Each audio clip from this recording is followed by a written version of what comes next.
Dan seperti tema yang disampaikan pada hari ini adalah tentang berwudu tanpa boros menggunakan air. Mohon izin supaya membiasakan dulu. Saya terbiasa untuk menguraikan dulu referensi-referensi dari Al-Quran dan hadis terkait materi yang coba kita akan uraikan. Kalau wudu, seperti apa wudu dalam Al-Quran dan Sunnah? Kemudian disebutkan jangan boros, seperti apa ukuran jangan boros dalam Al-Quran dan Sunnah? Bila ada itu didapati, itu lebih baik dijadikan sebagai rujukan dibandingkan kita mengungkapkan pendapat pribadi. Baik, kita mulai bahasan kita. Saya harus ukur dulu, ya, sampai kapan keterangan ini disampaikan dan apakah ada dialog atau tidak. Saya mohon izin bertanya dulu. Kita sampai jam berapa, Pak? 8.30. Berarti kita cuma punya waktu 30 menit ya. Sampai jam berapa? 9, 10. Silahkan ya. Baik, silahkan. Sampai jam 11 gak ada masalah. Saya jam 9 pulang ya. Jam 11. Untuk penyampaian materi ini sampai 8.30. Baik, materi 8.30, selebihnya diskusi. Baik, tanya jawab sampai jam 11. Asal Ustaz tetap di sini. Baik. Bismillah, kita mulai. Kita mulai pertama tentang bahasan wudu dulu, baru kemudian seperti apa wudu yang baik. Perhatikan baik-baik, saya turunkan dulu keterangan dari Al-Quran. Cara belajar yang baik itu, jika akan membahas persoalan tentang ibadah, maka ada 3 turunan, 3 hal yang mesti diurai. 3 hal ini, itu diisyaratkan dalam Al-Quran, surah kedua Al-Baqarah ayat 129, posisi paling kiri sebelah atas. Kemudian dijawab di Al-Quran surah kedua Al-Baqarah ayat 151, posisi paling kanan sebelah bawah. Yang Al-Baqarah ayat 129 itu bahkan dimulai 30 generasi sebelum Nabi SAW dilahirkan. 30 generasi, setiap generasi bisa ribuan tahun. Jadi sebelum Nabi Muhammad SAW dilahirkan, Nabi Ibrahim dan Nabi Ismail sudah berdoa kepada Allah supaya nanti ada Rasul yang diutus. Rasul ini lahir di sekitaran Ka'bah. Perhatikan doanya. Jadi Nabi Ibrahim, Nabi Ismail sudah meninggikan bangunan Ka'bah, tugas selesai berdoa kemudian di samping Ka'bah. Di antara doanya, Quran surah kedua Al-Baqarah ayat 129. Rabbana wab'ath fihim rasulan minhum. Ya Allah, mohon utus nanti seorang rasul yang lahir di sekitaran penduduk dekat Ka'bah ini. Dan tidak ada seorang rasul yang lahir di sekitaran Ka'bah kecuali Nabi Muhammad SAW. Nabi Ismail alaihissalam lahir di Palestina, Kanaan. Kemudian baru diantarkan ke Mekah. Diabadikan di Quran surah ke-14 Ibrahim ayat 37. Tapi yang lahir di sekitaran Ka'bah cuma Nabi Muhammad SAW. Saya ilustrasikan lokasinya. Bismillah. Bisa agak panjang sedikit. Saya boleh menulis? Boleh ya? Bismillah. Ibu kelihatan insyaallah? Belum ya? Belum Bu. Belum saya tulis. Bagaimana bisa kelihatan? Belum ya? Saya tulis dulu baru kelihatan ya. Ini saya ilustrasikan. Kalau ini Zamzam Tower sekarang ya. Ini geser sedikit. Kalau ke kirinya di sini ada Hilton. Di sini ada kipas angin pertama. Yang ini ada toilet di sini. Kipas angin yang kedua di sini. Kemudian ini geser sedikit ke sini. Ada Istana Raja. Ini Jabal Qubais. Ini Istana Raja di sini. Kemudian kita jalan ke sebelah sini. Kisaran 30 meter ada security, pos satpam, CCTV-nya di sebelah sini. Satu orang penjaganya, seragamnya coklat. Kemudian geser sini. Ini tiang listrik yang besar, lampu. Ini tiang lampu yang kedua, ini tiangnya lebih kecil dari ini, tapi ini sudah tidak ada. Geser sini, ke arah sini, kisaran 100 meter. Di sini ada tempat ngambil air zam-zam. Kalau ibu bapak ingin ambil air zam-zam yang pakai jerigen, jangan maksa yang ke sini Bu, di masjid, di kelamaan. Ini lebih bebas ini. Ya, kita pakai selang, pakai macam-macam, lebih cepat di sini. Kemudian di sebelah sini, nah ini lokasi dilahirkan Nabi SAW. Disamarkan sekarang menjadi museum Al-Maktabah Qadimah supaya tidak dikultuskan. Karena tidak sedikit datang orang ke sini salah kiblat, Bu. Ibu bisa bayangkan. Kita di sini di Pondok Indah sudah benar kiblatnya. Ada orang ke Mekah sudah tahu kiblatnya Ka'bah di sini, salatnya bisa menghadap ke sini. Karena itu oleh pemerintahan setempat kemudian ini disamarkan jadi perpustakaan atau museum. Kemudian dikasih peringatan di sini, pojok sebelah kanan. Di sini ada gambar, ada orang sholat, ada yang ruku, ada yang ngelap-ngelap, kemudian dicoret tanda silang. Kemudian ada bacaan di atasnya, ya, dilarang untuk beribadah menghadap ke sini. Ini tidak benar. Dituliskan pakai bahasa Arab, bahasa Inggris, bahasa India, Urdu, plus bahasa Indonesia. Jadi orang Indonesia pun ada yang pernah salah, ya. Makanya ditulis pakai bahasa Indonesia. Buktinya nggak ada bahasa Jepang karena tidak ada orang Jepang salah ke sini. Baik, ini geser, ini di sini ada bukit, matahari terbit dari sini, sinarnya ke sini. Ya, jadi matahari terbitnya di atas rumah Nabi lewat sini, bulan juga terbitnya di atas rumah Nabi, adanya di atas rumah Nabi malamnya. Di siang malam itu bercahaya. Saya bisa sampaikan ini karena saya sendiri datang ke situ dari mulai terbit matahari saya perhatikan sampai dengan malamnya. Ke sini, kemudian ada terminal Mahbas Al-Jin, ya, kemudian ke sini ada bukit lagi panjang. Nah, ini pusat niaganya Sayyidah Khadijah. Saking kayanya satu bukit segini. Menikah dengan Nabi, di sini kemudian ada pintu Marwah, di sini ada toilet sekarang, di sini ada posisi rumah Nabi setelah berumah tangga. Geser sedikit, tarik lurus ke sini, ini cahaya matahari ke sini, di sini ada tangga ke bawah. Ada tangga di sini, ini yang pakai eskalator, sini ada penjaga polisi, ada bangku satu warna merah. Turun. Ini Babus Salam. Di sini pintu Babul Ali, di sini rumahnya Abbas bin Abdul Muttalib. Lahirnya di sini Ka'bah. Jadi kalau Bapak Ibu masuk dari sini, ya, kalau ingin tawaf sunnahnya masuk dari sini, turun. Ini Babus Salam.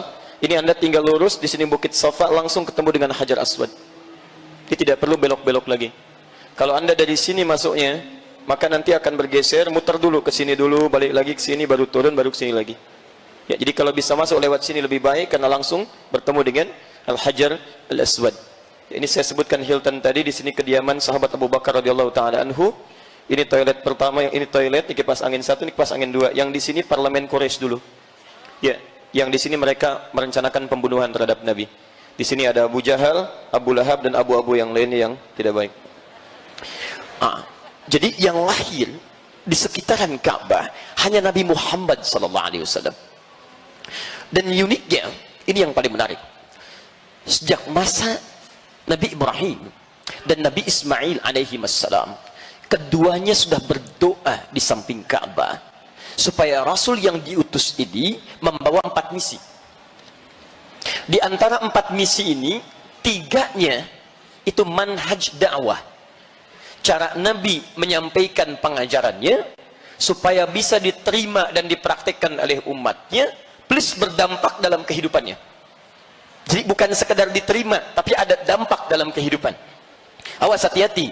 Kalau Bapak Ibu kemudian belajar sesuatu, hanya menerima pengetahuan saja, tapi tidak ada dampak dalam aplikasi, ya, keilmuan yang didapatkan, itu ada yang salah dalam cara belajarnya. Nanti kita lihat, ya, kita lihat. 3 ini, 1, yatslu alaihim ayatika, menyampaikan kepada umatnya ayat-ayatmu, dalil dari Al-Quran. Jadi Nabi dilarang oleh Allah menyampaikan pesan-pesan ibadah kecuali merujuk kepada dalil. Maka dari itu dalam kaidah usul fiqih sederhana, jika kita ingin mengerjakan ibadah, ukurannya dalil, rujuk ke sini. Ada dalil, kerjakan, tidak ada dalil, tidak usah repot. Jadi Allah menginginkan kita mudah dalam ibadah, bukan ingin mempersulit. Jadi ukurannya sederhana, ada, kerjakan, tidak ada, kita tinggalkan. Sebaliknya urusan dunia itu boleh semua, kecuali yang dilarang. Jadi kalau Bapak Ibu cari urusan dunia, jangan tanya dalil, itu repot. Pulang dari sini mau beli jus alpukat, begitu pesan, bang, jusnya 1, dalilnya mana? Ayo, susah kayak gitu. Ya, gak akan dapat kita. Ya. Nah, ini rujukannya. Yang kedua, wa yu'allimuhumul kitab, mengajarkan isi dalil Quran ini, disebut kemudian dengan hadis, dipraktekkan disebut dengan sunnah. Bisa lah. Nabi ingin tunjukkan tentang sholat, Gak boleh Nabi perintahkan kita solat sebelum ada petunjuk dari Allah. Solat tunaikan. Turun ayat Quran surah kedua misal ayat 43, wa aqimus solat, tunaikan solat. Maka ketika ayat turun baru kewajiban solat bisa kita kerjakan. Jelas? Tapi persoalannya ayatnya ada, tapi caranya kan harus tahu kita. Maka dari itu diperintahkan pada yang kedua, tidak cukup dengan dalil turun, ajarkan bagaimana cara solat yang benar. Wudu belum kita tunaikan, ada dalilnya baru kita kerjakan. Bagaimana cara wudunya? Itu yang diturunkan pengajarannya lewat keterangan Nabi sallallahu alaihi wasallam. Jadi dalam pelajaran-pelajaran ibadah, satu, kita mesti merujuk ke dalil dulu.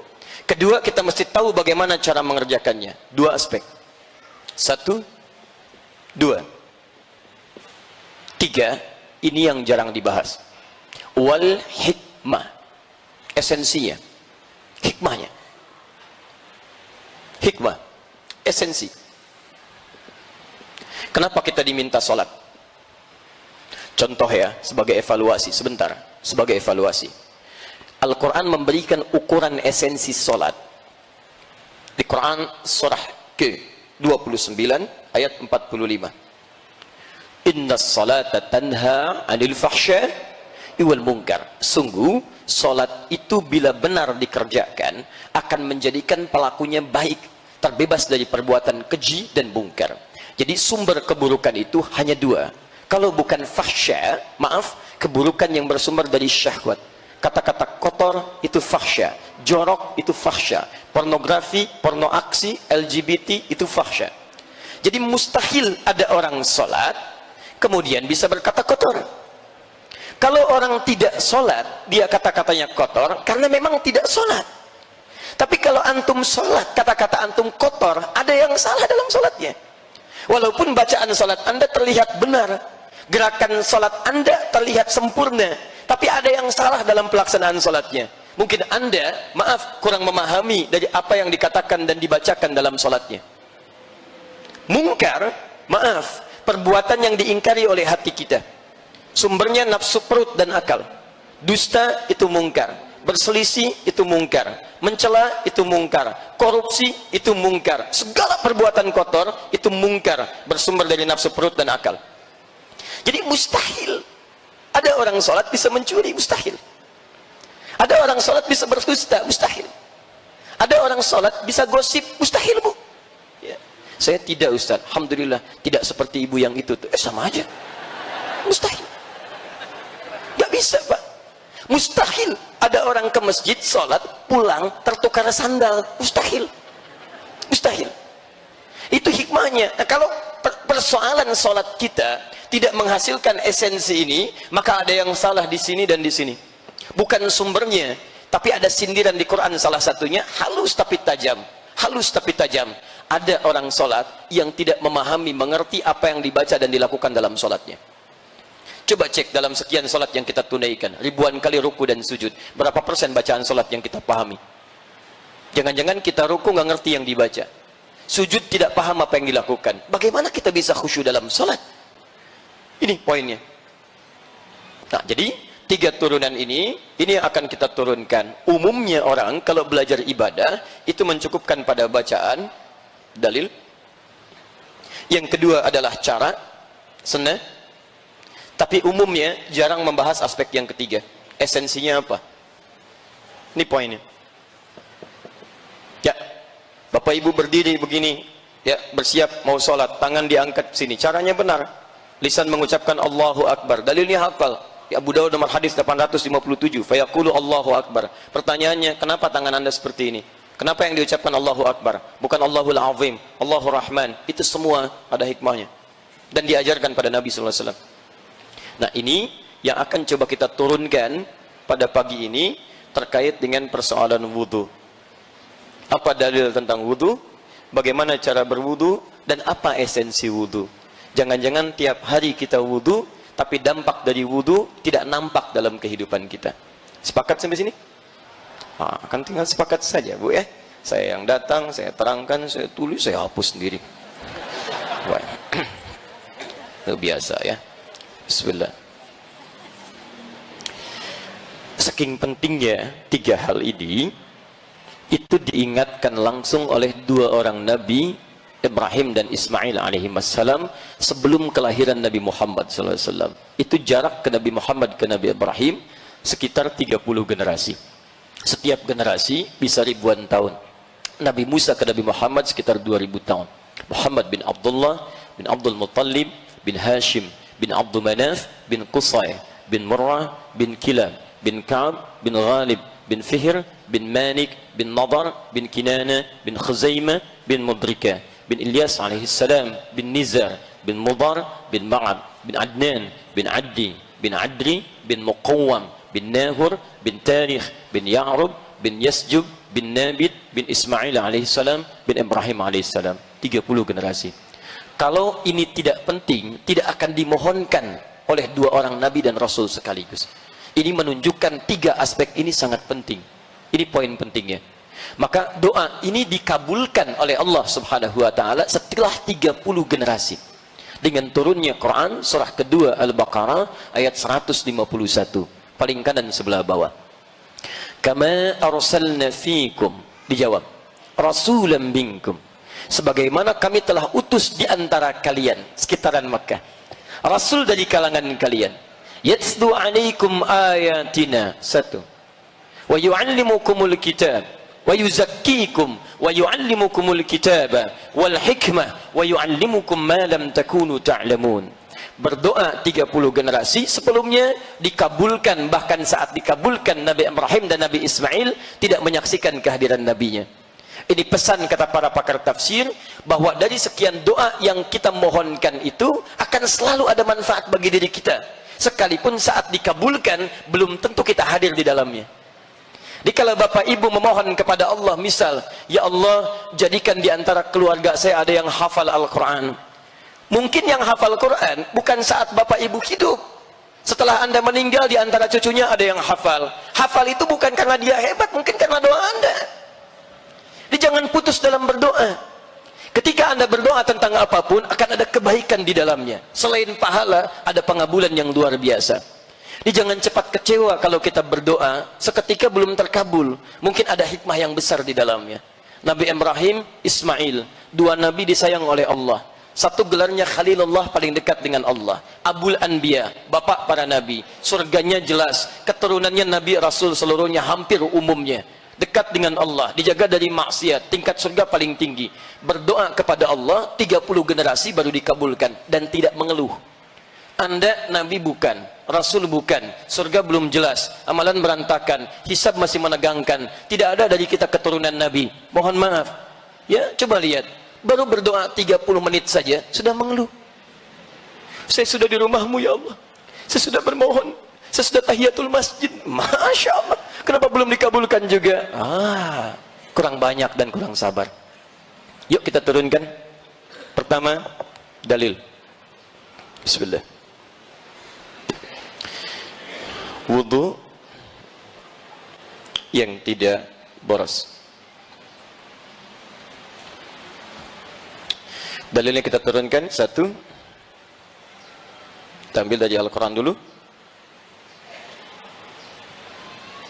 Pertama, Quran surah kelima Al-Maidah ayat yang ke-6, posisi paling kiri sebelah atas. Kemudian kaitan ini nanti ditafsir di Al-Baqarah, Quran surah kedua ayat 222, paling kanan di pertengahan, di ujung ayatnya. Tiga, kita ambil turunan ini, kemudian ke boros dulu, Quran surah ke-7 ayat 31. Kemudian kita turunkan lagi pada aspek ampunannya, Quran surah ketiga ayat ke-31. Puncak paling tingginya kita ambil di Quran surah ke-39 Az-Zumar ayat 53. Ini sekarang ke caranya, sunnah Nabi. Kita ambil hadisnya. Pertama, hadis riwayat Ibnu Umar dalam Sahih Muslim. Nomor hadis kita ambil dulu yang 224. Kemudian hadis riwayat Muslim terkait dengan hukum di 225. Caranya kita ambil hadis riwayat Al-Bukhari yang cara spesifik dulu. Nomor hadis 744. Detil yang ini kita temukan juga di hadis riwayat Muslim dulu. Kita ambil nomor hadis 246. Ini pun ditemukan di Al-Bukhari, hadis riwayat Al-Bukhari. Nomor hadis 136.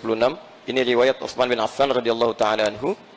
Yang ini 744 ditemukan juga di hadis riwayat Muslim.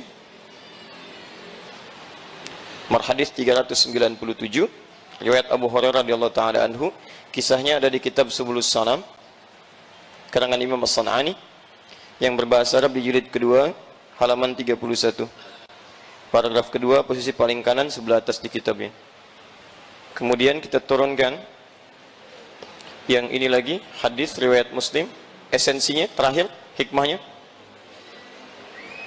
Hadis 244. Ini ada turunan dari catatan Syekh Muhammad Nasiruddin Al-Albani di kitab Silsilah Al-Hadits As-Sahihah.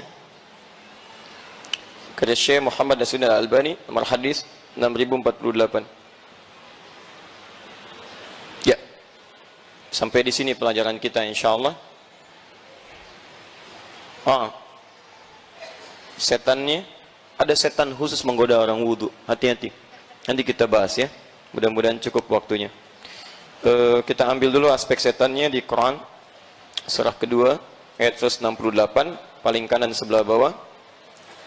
Setan itu tugasnya menggelincirkan. Quran surah kedua ayat ke-36 seperti menggelincirkan Adam. Janji kepada Allah untuk menggoda. Quran surah keempat ayat 119. Dia berasal dari iblis. Quran surah kedua ayat 34. Iblis asalnya dari jin. Quran surah ke-18 ayat ke-50. Dan jin tidak nampak. Itu masalahnya. Quran surah ke-15 ayat 27. Ya. Ini materi kita. Waktu saya tinggal 15 menit lagi. Baik. Satu, kita mulai tentang wudu. Bapak Ibu sekalian, pertama kita ambil ukuran dulu melalui definisi apa itu wudu. Sehingga dengan ukuran itu kita bisa turunkan pada praktek dengan mudah. Wudu itu ada dua pemaknaan. Satu, pemaknaan secara bahasa. Kedua, pemaknaan secara tafsir bahasa. Jadi ada pengertian secara bahasa murni, ada pemaknaan secara tafsir bahasa yang diambil dari keterangan Al-Quran dan Hadis. Secara bahasa, wudu itu disebut dengan an-nadhafah, al-husnu wan-nadhafah. Bersih dan indah.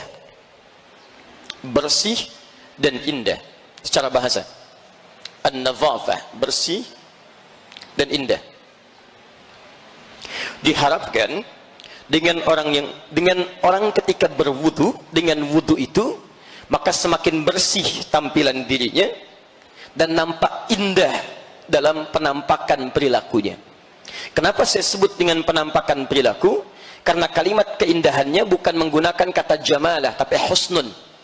Ingat, kata husnun dalam bahasa Arab itu menggambarkan keindahan dari aspek akhlak, perilaku, bukan tampilan fisik.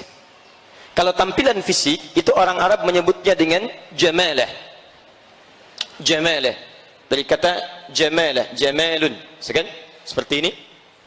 Kalau pakai sifat pakai ta, ini artinya ganteng, cantik, keindahan secara fisik. Tapi pakai alif Pak ya, jamal, jamal. Kalau alifnya dibuang, jamal, ini unta. Ya. Siapa nama Bapak? Jamal. Masya Allah. Begitu umrah di visa dituliskan tanpa alif lagi, Jamal begini. Dia yang repot. Begitu masuk kemudian proses imigrasi, itu bengong petugasnya. Pakai alif, Jamal. Kalau ini melekat pada seseorang, kalau laki-laki misalnya, maka berubah jadi jamil namanya. Jamil, ya, yang mengambil sifat ini, ya, pada tampilan fisik. Laki-laki ganteng, jamil. Misal namanya Saiful, sifatnya ini jadi Saiful Jamil. Tapi kalau yang tampak keindahan itu dari aura kebaikan, kelihatannya seperti biasa bagi kalangan sementara orang. Ukuran cantik dan gantengnya tidak terlampau tinggi, tapi akhlaknya mulia. Nah, itu dalam bahasa Arab disebutnya bukan jamil jamal lagi, tapi husnun. Husnun. Sifat orangnya disebut dengan hasan, perempuannya disebut dengan hasanah. Jadi kalau bapak ibu ingin jadikan laki-laki kepada perempuan, tinggal tambah tak di ujungnya. Muslim tambah tak, perempuan muslimah. Mukmin perempuan mukminah. Soim perempuan, kan? Itu. Nah, orang wudu itu, maaf ya, lihat baik-baik.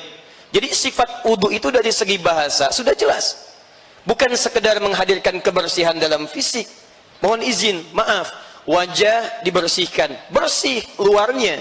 Tapi apakah kebersihan wajah itu memancarkan akhlak yang mulia di wajah?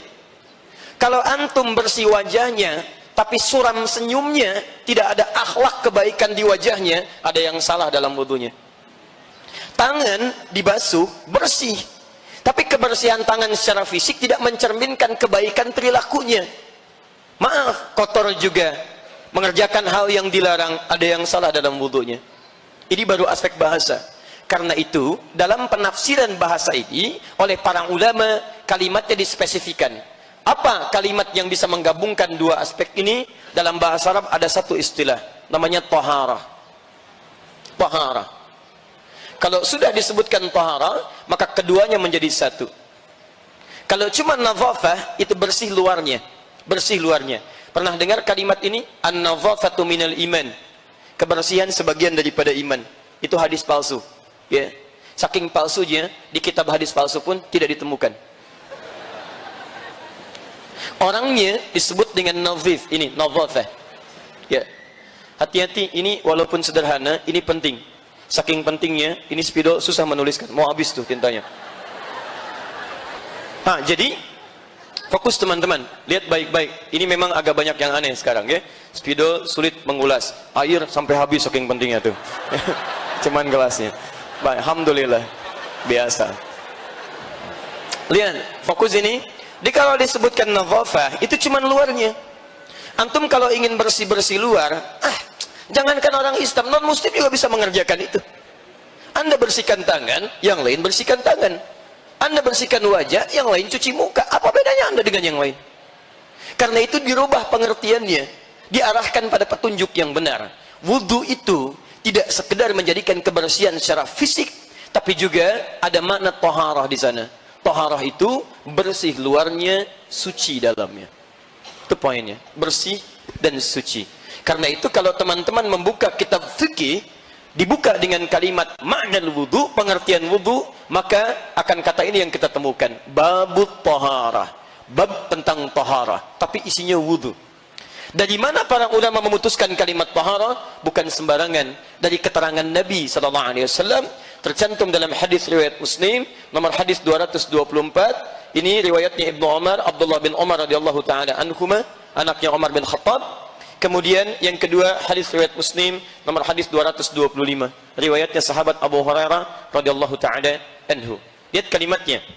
Yang pertama, qala Rasulullah sallallahu alaihi wasallam, la tuqbalu salatun min ghairi tuhurin wala sadaqatun min ghululin.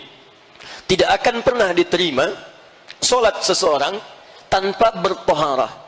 Taharah yang dimaksudkan wudu. Nabi pun menyebut wudu dengan kata taharah. Artinya kalau ada seseorang salat tidak mengerjakan wudu dulu, maka salatnya tidak akan diterima oleh Allah Subhanahu wa taala. Khusyuk salatnya sampai menangis, Masya Allah. Bacaannya syahdu sampai salam. Cuman sayang enggak wudu. Ya. Maka salatnya tidak diterima oleh Allah Subhanahu wa taala. Tapi Anda mesti hati-hati. Hati-hati, nanti saya tunjukkan dalam praktek. Nabi menyebut dengan kata tuhurun, bukan nadhafatun. Artinya wudu ini tidak biasa. Jadi kalau Anda cuma basah-basah, tapi saat sholat perasaan Anda kotor kotor, tidak bersih dengan basuhan wudunya, salatnya pun akan bermasalah. Bahkan turun ayat Quran di sini. Fawailul lil musallin. Celaka orang salat. Anda bisa bayangkan, orang salat masih celaka, apalagi yang tidak salat. Salat masih celaka, apalagi yang tidak salat. Tapi siapa yang celaka dari orang salat itu? Bukan semua orang salat. Alladzina hum an salatihim sahun, yang lalai dalam salatnya. Apa bentuk lalainya? Alladzina hum yuraun, yang saat salatnya ingin dilihat. Siapa yang lihat? Orang lain, bukan Allah. Emang dia aja yang bisa ke masjid, saya juga bisa. Nanti saya tunjukkan kepada dia. Jadi motivasi ke masjidnya bukan ingin sholat, ingin orang lain tahu bahwa saya pun bisa ke masjid. Nah, ketika dia berangkat ke masjid padahal dia wudhu, dia bersihkan, tapi sayang hanya membersihkan aspek luarnya, dalamnya kotor. Karena itu ketika dia sholat membawa sifat ria, itu yang bermasalah. Mohon izin Bu ya, Ibu hati-hati dengan sifat ria, sangat bahaya Pak. Ria itu selain menghadirkan dosa, sekaligus menghanyutkan amal seketika, habis seketika. Infak ria, habis. Haji, umrah ria, habis. Dalilnya Quran surah kedua ayat 264, paling kiri sebelah bawah. Ya ayyuhalladzina amanu la tubtilu shadaqatikum bil manni wal adza kalladzi yunfiqu malahu ria'an nas. Hei orang-orang beriman, jangan kamu gugurkan, batalkan amalan-amalan kebaikan yang telah engkau tenun dengan lelah. Satu disebut batal amalnya, gugur. Kalladzi yunfiqu malahu ria'an nas, seperti orang infak yang ria. Awas, perbuatan disebut dengan mengganggu dan merusak. Manna wal adza, itu merusak. Satu, gugur amal. Kedua, merusak sekaligus keadaan amal. Awas, hati-hati. Contohnya apa? Ria. Famathaluhu kamathali safwanin alaihi turabun fa asabahu wabilun fatarakahu salda. Yang seperti itu habis seperti dihanyutkan air bah seketika. Batal, hanyut, habis, rusak. Wallahu la yahdil qaumil kafirin. Dan Allah tidak memberikan petunjuk kepada orang kafir, diserupakan dengan perbuatan orang kafir. Ya, nggak ada nilainya. Dan lebih capek daripada orang kafir. Orang kafir tidak sholat, nggak ada nilainya. Antum sholat, nggak ada nilainya. Lebih capek kan? Makanya Allah beri petunjuk, lelah, capek. Ini musim-musim umrah nih, jangan sampai muncul ria. Sudah capek, keluar biaya, keluar tenaga, keluar waktu, nggak ada nilainya. Nggak ada nilainya. Hati-hati. Tidak salah kalau kita ingin ngundang, minta doa dan sebagainya, tapi ria jauhkan. Dan ngundang bagus-bagus Bapak Ibu sekalian, insya Allah saya mau berangkat umrah, mohon saya didoakan. Saya banyak salah, minta maaf. Ini umrah pertama kami dalam kehidupan. Mungkin juga yang pertama di komplek ini ya, Pak RW belum umrah, Pak RT belum umrah. Kami doakan Pak di Mekah supaya semua bisa umrah. Masya Allah, habis. Nih, ya, jadi sekarang lihat baik-baik, orang yang wudunya benar, maka semua sallallahu alaihi wasallam, maka dia salat di samping Nabi sallallahu alaihi wasallam. Ilustrasinya demikian. Wan nabiyyu fi nahiyatin ukhra minal masjid, dan Nabi di sisi lain di masjid. Jadi ini orangnya salat, ini Nabi posisi di sini. Falamma sallama yaminan wa shamala, tatkala selesai salatnya, dia salam ke kanan dan ke kiri. Thumma atan nabiyya sallallahu alaihi wasallam, dia mendatangi Nabi sallallahu alaihi wasallam. Faqala assalamu alayka ya Rasulullah, dia berkata assalamualaikum ya Rasulullah. Faqala lahu Rasulullah sallallahu alaihi wasallam, maka menjawab kepadanya Rasulullah sallallahu alaihi wasallam, wa alaikassalam wa rahmatullah. Wa alaikassalam wa rahmatullah, irji' salli fa innaka lam tusalli. Silahkan Anda salat lagi karena Anda belum salat. Padahal sudah salam. Fa'ada salatahu 3 maratin, maka dia mengulang salatnya sampai 3 kali. Faqala lahu Nabi sallallahu alaihi wasallam mithla ma kana. Namun Nabi tetap mengulang kalimat serupa. Anda salat lagi karena Anda belum salat. Anda bisa bayangkan, sudah 3 kali salat. Orang ini sahabat, salat dekat Nabi di masjid Nabi. Kata Nabi setelah salam, Anda belum salat. Faqala, maka dia berkata, ya Rasulullah, ma uhsinu ghaira. Ya Rasulullah, saya nggak bisa lebih baik lagi daripada yang tadi. Alimni, tolong ajarkan saya. Nah, ketika Nabi mendengar kalimat itu, maka beliau kemudian bersabda, faqala idza qumta ila shalah, kalau salat kamu ingin sempurna. Lihat ibu bapak sekalian, kalau tidak penting masalah ini, mustahil Nabi meminta mengulang. Kalau salat kamu ingin sempurna, asbighul wudu, mulai dengan menyempurnakan wudu dulu. Begini caranya, diajarkan dari awal sampai akhirnya. Thumma istaqbilul qiblah, baru menghadap ke arah kiblat. Begini caranya. Fakabbir, kemudian bertakbir, begini caranya sampai dengan salamnya. Nah, kata para ahli hadis, kalau hadis ini langsung memulai kepada solatnya, misal kata Nabi, idza qumta ila salat istaqbilul qiblah. Kalau ingin sempurna solatnya, langsung menghadap kiblat. Kalau kalimat hadisnya menunjuk pada solatnya langsung, ini menunjukkan wudunya sudah sempurna. Tapi ketika kalimat arahan Nabi dimulai dengan sempurnakan wudu, begini caranya, kata para ahli hadis, orang ini sudah punya masalah sejak wudunya. Kalau wudunya tidak punya masalah, mustahil Nabi menyinggung wudunya. Dan kata para ahli fiqih, ini menunjukkan wudu akan berdampak pada benar tidak salatnya. Bapak ibu pulang ke rumah, lihat anaknya bagaimana saat berwudu. Kalau wudunya sudah keliru, pasti salatnya akan berantakan. Saya mohon sebesar-besarnya, kalau Anda bisa mengajarkan yang benar, jangan ajarkan yang salah, Pak. Kasihan. Maka dia akan tumbuh dengan cara yang keliru. Nah, sekarang bagaimana cara wudu yang benar? Ini yang coba kita turunkan dari ayat Al-Quran plus keterangan Nabinya. Saya agak sedikit percepat. Saya mohon izin dulu. Boleh saya lengkapi dulu? Alhamdulillah. Fokus teman-teman sekalian. Satu. Aturan pertama. Ada 4 pokok. Ini kita masih di sini. Ada 4 pokok yang diprioritaskan untuk dibasuh dalam wudu. Ada 4. Perhatikan baik-baik. 4 pokok ini sifatnya wajib. Bila Anda memiliki air yang sangat terbatas, tidak terlampau banyak. Di perjalanan tidak menemukan air yang cukup banyak, ukurannya hanya segelas ini misalnya. Baik, dan Anda cukup untuk minum pada misalnya jatah air yang lain, atau misalnya ada gelas-gelas air untuk yang lain untuk minum. Ada sebagian bisa digunakan untuk wudhu, cuma segini volume airnya. Fokus. Maka jika masih ada air bisa digunakan, cukup membasuh yang 4 ini, maka jangan dahulukan tayamum. Dahulukan yang 4 ini dulu. Jelas ya? Maka dahulukan yang 4 ini dulu sebelum kita memilih untuk tayamum. Tayamum itu babnya belakangan. Sepanjang airnya masih bisa digunakan, cukup untuk yang 4, maka ini dahulukan.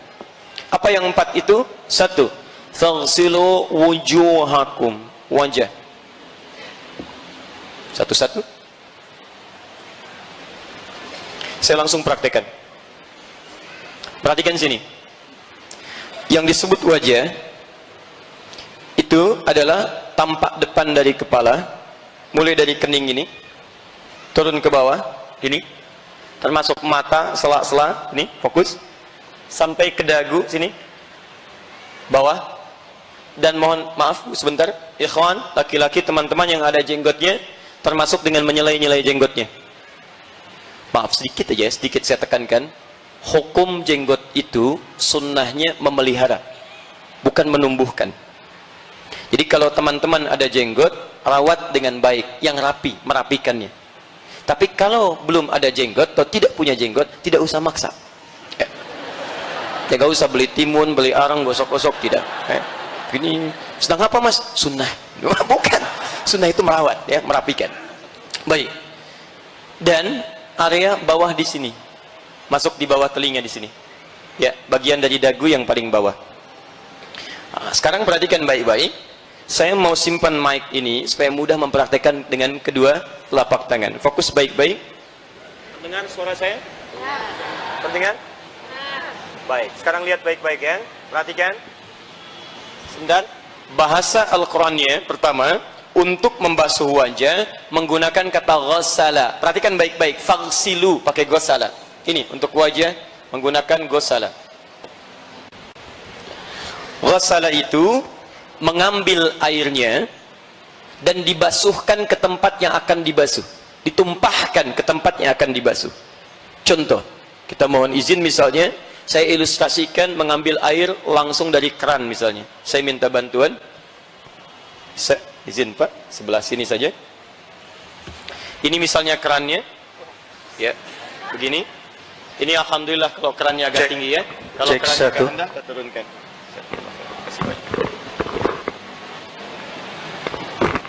Baik, fokus baik-baik. Ini misalnya kerannya. Kemudian kita akan berwudu. Lihat baik-baik. Ambil airnya. Saya belum bicara boros ya. Saya bicara ambil wudhu dulu. Ambil airnya, kemudian ghassala, tumpahkan di tempat yang akan dibasuh. Kemudian kita tumpahkan di wajah. Kemudian saya turunkan, lihat baik-baik. Saya tumpahkan ini, sini. Nah, perhatikan sekarang. Ini ada jemari, satu yang telunjuk. Ini diusahakan kita fungsikan dengan baik, dengan membersihkan ujung-ujung mata di sini. Jelas ya? Sehingga kotoran bisa dibersihkan dengan baik. Yang kedua, yang jempol, ini kita gunakan untuk membasuh yang bagian belakang di sini. Ya? Diambil airnya, tumpahkan di wajah seperti ini. Kemudian basuh yang belakangnya. Yang ada jenggot kita kemudian selai-selai. Paham ya? Baik. Berapa kali? Nah, lihat baik-baik. 3 itu adalah batas maksimal. Bila sekiranya basuhan pertama dan kedua itu menjangkau bagian tubuh yang harus dibasuh. Kalau pertama 1 kali saja bisa kita rasakan sudah sampai keseluruhan terbasuh, maka itu bisa dianggap cukup. Jelas ya? Jika dirasakan belum cukup, tambah yang kedua. Atau jika kita ingin lebihkan kebaikannya sampai yang ketiga, itu tidak ada masalah. Dan Nabi pernah berwudu dengan 2 kali. Tidak ada masalah di situ. Jelas? Tapi jangan sampai 4 dan seterusnya. Karena hadis yang mengatakan, "Faman zada faqad 'asa Abul Qasim." Siapa yang sengaja menambahkan, melebihkan sehingga muncul aspek boros di situ pada air, dia telah melawan Nabi sallallahu alaihi wasallam, bermaksiat kepada Nabi. Paham sampai sini? Baik. Sekarang ini baru bagian yang pertama. Ketika masuk bagian yang kedua, kerannya kita perbaiki dulu jika turun. Baik. Seperti ini. Baik. Yang kedua, setelah wajah, wa aydiyakum ilal marafiq, tangan sampai siku. Bapak boleh duduk sebentar supaya tidak capek. Sekarang perhatikan sini. Mana tangan? Dia. Lihat baik-baik Bu ya, Pak ya. Di dalam fikih itu beda kalimatnya dengan pengucapan kalimat biasa. Kalau kalimat biasa disebutkan tangan itu disebut dengan yadun, yad. Dari sini ujung finger, jari-jari sampai ke sini, ujung sini, dekat ke bahu. Ini tangan, yad bahasa Arabnya, yad. Tapi kalau anda nanti membaca dalam fikih, masya Allah, diksi Al-Quran dan hadis itu spesifik ketika memerintahkan kita untuk mengerjakan sesuatu dengan tangan. Nah, akan disebutkan bagian fungsi-fungsi dan batasnya. Contoh, ini yadun sampai sini. Tapi kalau sampai sini, ini mirfaq namanya, siku. Jamaknya marofik. Kalau sampai sini, ini sa'id namanya, lengan. Kalau sampai sini, pergelangan, ini rusghun namanya.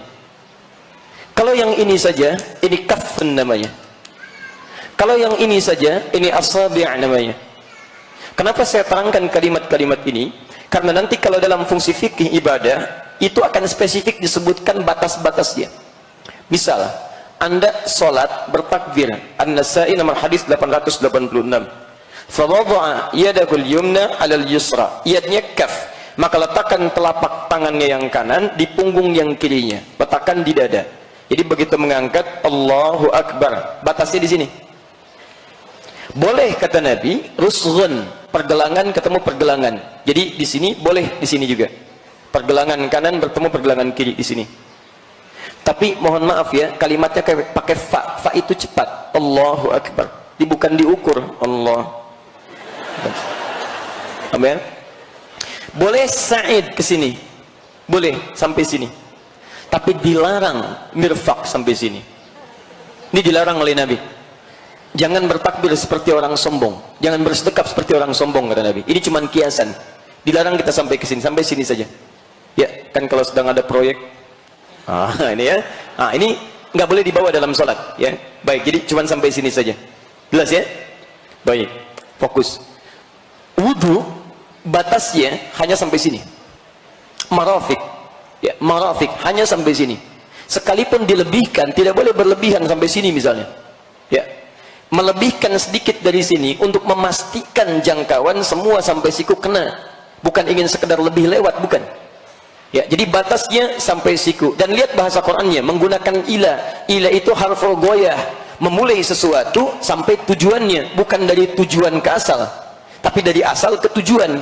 Kata Quran, basuh tangan sampai siku, asal tujuan, bukan tujuan ke asal. Jadi ketika kerannya kemudian mulai akan kita basuh, ya, lihat dengan airnya, ambil air, ini asalnya tangan sampai siku. Airnya ambil, tumpahkan dari tangan sampai siku. Bukan siku ke tangan begini. Jadi bukan kerannya dibuka, sikunya dibeginikan. Ya, kalau aspek fikih yang benarnya itu diambil dari sini sampai ke sini. Ada yang berpendapat begini boleh, tapi saya kurang sepakat karena nanti dari sudut hikmah itu keluar dari tatanan hikmahnya.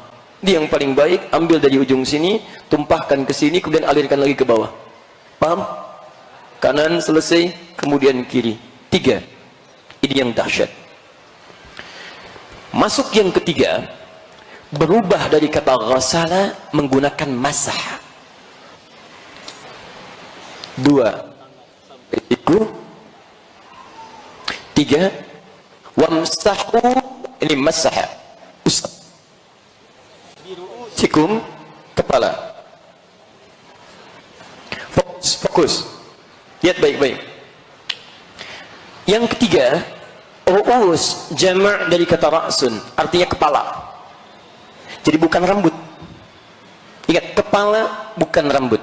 Di sini keadilan Allah. Kalau yang disebutkan rambutnya, maka akan kesulitan bagi orang yang belum punya rambut. Masalah. Dan yang kedua, orang yang wudunya cuma mengusap rambutnya, maka wudunya dipandang tidak sah. Hati-hati teman-teman, ya, yang muda-muda ini banyak terlihat sudah rapi, bagus, pakai minyak juga rambutnya itu kan. Begitu wudu takut tumpah lagi atau acak-acakan lagi, cuma takut di sini gitu kan. Nah, itu wudunya tidak sah. Dampaknya salatnya pun tidak akan dihitung. Nggak bernilai sholatnya. Maka yang dibasuh, diusap kepalanya. Ketika mengusap menggunakan masaha. Masaha itu bukan basuh tapi usap. Bedanya dengan yang pertama, kalau ghasala, ambil airnya, tumpahkan langsung. Ambil, tumpahkan langsung. Masaha tidak. Ambil airnya, kemudian kita tumpahkan dulu, baru kemudian kita usapkan pada apa yang akan diusap dari anggota wudu. Paham? Hebatnya, ini kalau bukan firman Allah. Mustahil kalimatnya begini. Mustahil. Ketika mengusap, tiba-tiba ditambah dengan ba wamsahu usikum. Ba wamsahu bi ruusikum. Lihat ya. Allah bisa berfirman begini, wamsahu ruusakum, bisa. Tapi kenapa menggunakan ba? Ini rahasia besarnya. Huruf ba dalam standar bahasa Arab itu setidaknya ada 14 makna. 14 arti. Nanti lihat di kitabnya Mughnil Labib an Kutubil A'arib karya Ibnu Hisham Al-Ansari dari halaman 25 sampai halaman 59 disebutkan 14 makna dalam bahasa Arab. Ba dalam Bismillahirrahmanirrahim itu ba-nya punya makna sendiri. Ba dalam Innamal a'malu binniyat, ba-nya punya makna sendiri. Ba dalam Alaihissallahu bi ahkamil hakimin, ba-nya punya makna sendiri. Dan kenapa dalam ayat mengusap kepala menggunakan huruf ba? Setidaknya dari 14 itu ada 3 makna dari 14 itu. Satu, namanya istighraq. Istighraq. Istighraq itu artinya menunjuk pada sesuatu keseluruhan, luas pada umumnya. Kalau diterapkan pada wudu, artinya fokus baik-baik, ambil airnya, kemudian setelah itu tumpahkan begini, maka anda basuhkan dari depan sini sampai ke belakang. Ya. Nabi dikisahkan menerapkan bagian pertama ini, ambil hatta adbara. Adbara itu bagian belakang, ambil, usap dari depan ke belakang. Boleh kalau ingin dibalikan ke depan tidak ada masalah. Yang penting dari depan sampai ke belakang, umumnya keseluruhan. Maka ini makna ba yang pertama. Ba yang kedua disebutkan at-tahdid, at-tab'id, maaf, at-tab'id ma'at tahdid. At-tab'id ma'at tahdid. Jangan terjebak dengan istilah, yang penting Bapak Ibu paham. At-tab'id ma'at tahdid, yaitu menunjuk pada sebagian tapi ada batas. Sebagian tapi ada batasnya. Kata para ulama, batasnya di sini ubun-ubun. Jadi kalau anda misalnya ingin berwudu kemudian mengusap bagian kepala, dalam kondisi tertentu anda usap bagian ini pun sampai ubun-ubun, sudah sah wudunya. Jelas ya? Yang ketiga adalah at-tab'id min duni tahdid. Sebagian tapi nggak ada batas. Yang penting masuk bagian kepala. Fokus, ini kepala bukan? Ini kepala. Ini kepala. Yang penting masuk bagian kepala kita usap, sudah sah wudunya. Apa hikmahnya kenapa menggunakan huruf ba di sini? Karena tidak dalam setiap kondisi kita bisa mengusap kepala keseluruhan. Antum punya masalah di kepalanya, misal ada qadarullah, misalnya ada musibah, luka di kepala, luka yang ini, maka bukan alasan bagi antum untuk tidak mengusap kepala. Boleh antum usap yang bagian sini, itu sah wudunya. Dan hebatnya akhwat yang perempuan, tidak bisa ibu berwudu misalnya, misal dalam setiap keadaan yang longgar. Mungkin ada satu kondisi ibu akan berwudu, saat mengusap kepala hijab gak bisa dibuka, maka sederhana sebetulnya, ambil airnya, tumpahkan kepala bagian ini, usap. Atau ambil bagian tertentu di kepala, itu sah hukumnya. Dan sepakat ulama fikih, nggak ada perbedaan di sini, sepakat. Ya, jadi maaf, Nabi mengajarkan, sahabat mencontohkan, tabi'in mengikuti, ulama mengajarkan, semuanya sepakat. Nabi nyampaikan, sahabat sepakat, tabi'in sepakat, ulama sepakat. Ibu, Rasul bukan, ya, sahabat bukan, tabi'in bukan, ulama bukan, tidak sepakat. Ibu yang kurang sehat, ya. Wah. Jelas ya? Maka ini faedahnya kenapa menggunakan huruf ba. Wah, bahasa Arab itu luar biasa. Alhamdulillah, orang kita, orang Indonesia, ada yang raih doktor PhD di Al-Azhar, hanya membahas huruf ba saja dalam ayat wudu. Ba dalam ayat wudu, huruf ba dapat doktor PhD. Silakan, masih ada huruf ta, huruf sampai ya. Nah, itu untuk kepala. Terakhir, yang keempat, wa arjulakum ilal ka'bain. Perhatikan baik-baik. Allah mengembalikan harakat dari i ke a. Tadi wamsahu biru'usi i. Tapi ketika menyebut kaki kembali ke a. Wa arjulakum, ikut hukum sebelumnya. Ketika kalimatnya menggunakan a bukan i, berarti hukumnya diikutkan pada hukum yang awal. Wa aidiakum a, pakai a. Wa arjulakum a, berarti hukum membasuh kaki sama dengan hukum membasuh tangan. Arti salah bukan masaha. Ini basuh kaki. Karena ghasala, maka prakteknya, mohon izin, mudah-mudahan teman-teman atau kamera bisa melihat dengan baik. Perhatikan baik-baik. Saya mohon izin, barangkali saya berikan contoh begini. Maaf, kaki saya mengangkat sedikit lebih tinggi, saya copot kaos kakinya. Perhatikan baik-baik. Yang basuh pertama, karena menggunakan ghasala, maka airnya diambil, ditumpahkan di kaki. Batas kakinya, mohon maafkan saya angkat agak tinggi ya supaya terlihat. Batas kakinya itu dari sini jemari bawah sampai ke pergelangan kaki di sini, mata kaki. Jelas ya? Baik, ini mata kaki sampai sini, sampai mata kaki, ingat batasnya. Ini rijlun sampai sini, ini rukbatun, ini rusghun, mankab. Ini mata kaki, ini lutut, ini paha. Awas, kenali baik-baik ya. Tadi kepala, tadi tangan, ya, sampai ke kaki. Kepala, pundak, lutut. Sekarang masuk ke sini. Lihat sekarang. Lihat, fokus. Cara membasuhnya, ambil, tumpahkan di tempat wudu, paling bagus bagi 3. 1, kita mulai dengan bagian pertama, di jari-jari ini. Sela-sela. Kalau bisa antum selai-selai dulu, ambil, kemudian selai-selai dulu di sini. Ya, gunakan kelingking. Kenapa bukan jempol, Ustaz? Kegedean. Udah, jangan banyak dibahas. Ini hati-hati dengan kotoran yang di sini. Ada di sela-sela yang jempol. Karena banyak orang bermasalah sampai diancam oleh Nabi. Ada orang yang diancam dengan siksa kubur karena sengaja meninggalkan kotoran di kakinya. Karena tidak sopan. Antum masuk ke sini pakai sepatu kotor, diterima nggak oleh DKM? Tidak. Antum menghadap Allah pakai kaki kotor, kan tidak menyenangkan. Dan dia tahu itu kotor, cuman sengaja nggak dia basuh. Maka seakan-akan menghadirkan maksiat yang nyata di hadapan Allah Subhanahu wa taala, dan diancam dengan hukuman yang besar. 1 di sini. Kedua, ambil air, tumpahkan lagi. Sop bagian belakang di sini, bagian belakang. Ketiga, ambil air keseluruhan, maka ratakan keseluruhannya. Ya, basuh keseluruhan. Selesai 4 ini. Paham? Baik, saya teruskan sebentar. Wah. Ini yang 4. Kita baru belajar cara. Nah, yang 4 ini diprioritaskan kalau kondisi airnya memang diduga cukup hanya membasuh yang 4 itu saja dan bisa digunakan. Maka jangan dulu dahulukan tayamum, tapi prioritaskan yang 4.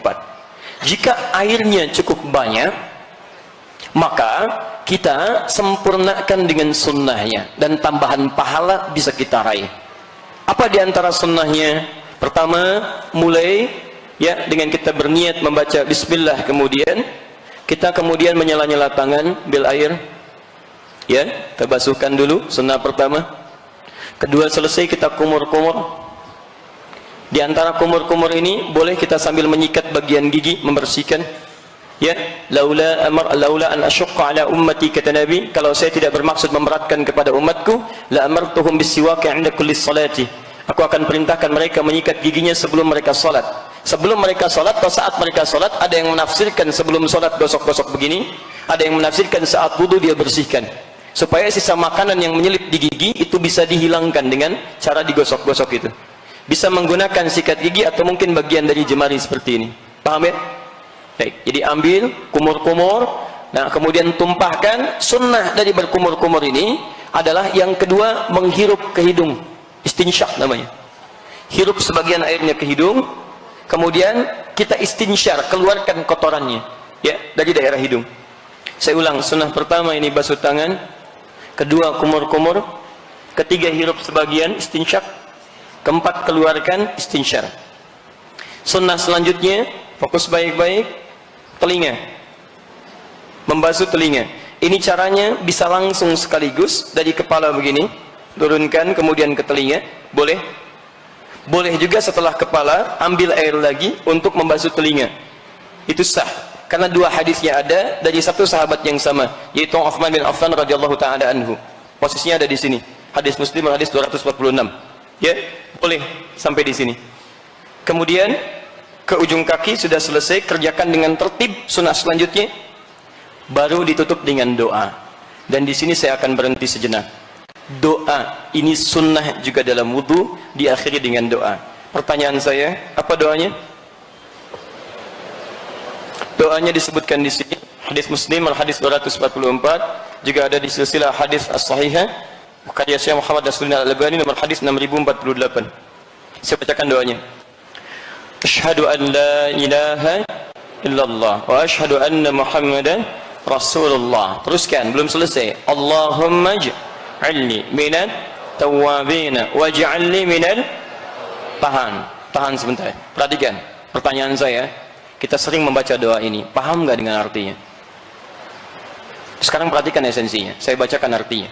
Allahumma ja'alni, ya Allah, mohon ya Allah, jadikan aku minat tawwabin, termasuk orang tobat. Anda kan baru wudu, kenapa doanya doa tobat? Kan yang kita kerjakan wudu. Kenapa saat baca doa, doanya selesai tobat? Ini yang saya maksudkan dengan taharah. Makanya Nabi menyebut dengan taharah. Bukankah tobat itu mengakui dosa yang pernah dilakukan, menyesalinya, dan berjanji akan meninggalkannya? Di orang wudhu itu sebetulnya dia sedang bertobat dengan seluruh anggota tubuhnya. Makanya silahkan cek kenapa hikmahnya yang dibasuh dalam wudhu itu umumnya anggota tubuh yang sering kita gunakan beraktivitas. Wajah dengan mata menatap, lisannya berbicara, kumur-kumur. Lihat tangan ini yang menyentuh, megang macam-macam, dari ujung jemari sampai ke sini, gerak. Sampai ke telinga yang sering mendengar, sampai ke ujung kaki. Mata kadang lihat yang keliru, lisan bicara yang salah, tangan mengerjakan yang keliru, kaki melangkah pada yang salah. Kadang-kadang sombong, kata Al-Quran. Mohon maaf, orang yang wudunya benar, itu saat dia berwudu sebetulnya dia sedang bertobat. Jadi begitu Anda misal berkumur-kumur, itu bukan sekedar mengeluarkan kotoran fisik yang ada di lisan. Tapi kata Nabi, saat benar-benar dia, hadis Muslim hadis 246, saat benar-benar dia mengeluarkan air di mulutnya, bersama itu jatuhlah kotoran dosa-dosanya. Di Anda saat berkumur-kumur itu, coba ingat-ingat, ini salah apa lisan kita?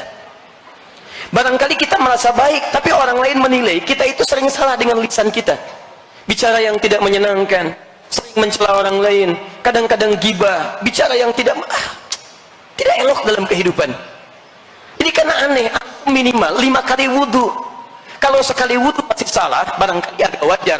Tapi kalau 5 kali dibasuh masih kotor juga, perlu berapa kali dibasuh lagi?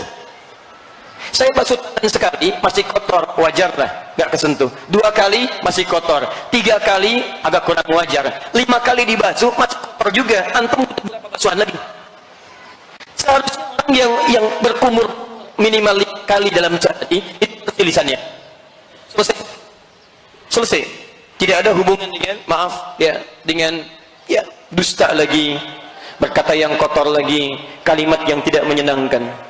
Dimohon izin kalau ada setiap hari wudu lisannya kotor, ada yang salah dalam wudunya. Evaluasi sampai ke tangan, digunakan untuk menulis. Kadang-kadang menulis yang tidak baik, bikin status, menulis yang tidak benar, hoax, mencela orang lain.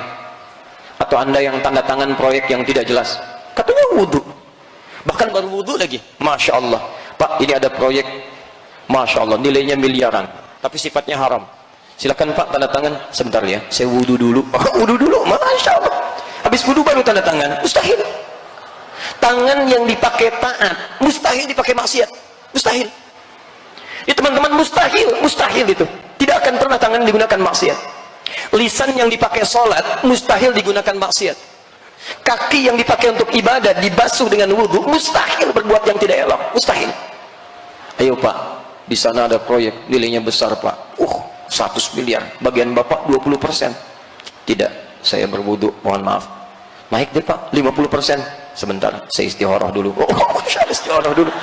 Bisa. Jadi kalau seseorang sudah bertobat itu dia janji. Teman-teman evaluasi, coba tangannya salah apa, selesai wudhu hilang, kalau belum wudhu lagi. Waj'alni minal mutatahhirin. Mutatahhirin adalah orang-orang yang selalu memperbaiki diri untuk bersih luarnya, suci dalamnya. Dari kata taharah. Mutatahhir, orang yang berusaha suci. Kalau sudah suci disebut dengan tahir.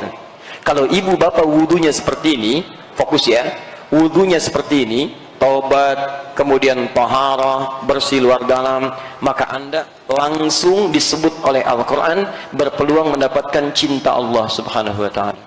Itu ada di Quran surah kedua ayat 222. Ini Quran surah kedua ayat 222, di ujung ayatnya, innallaha yuhibbut tawwabina wa yuhibbul mutatahhirin.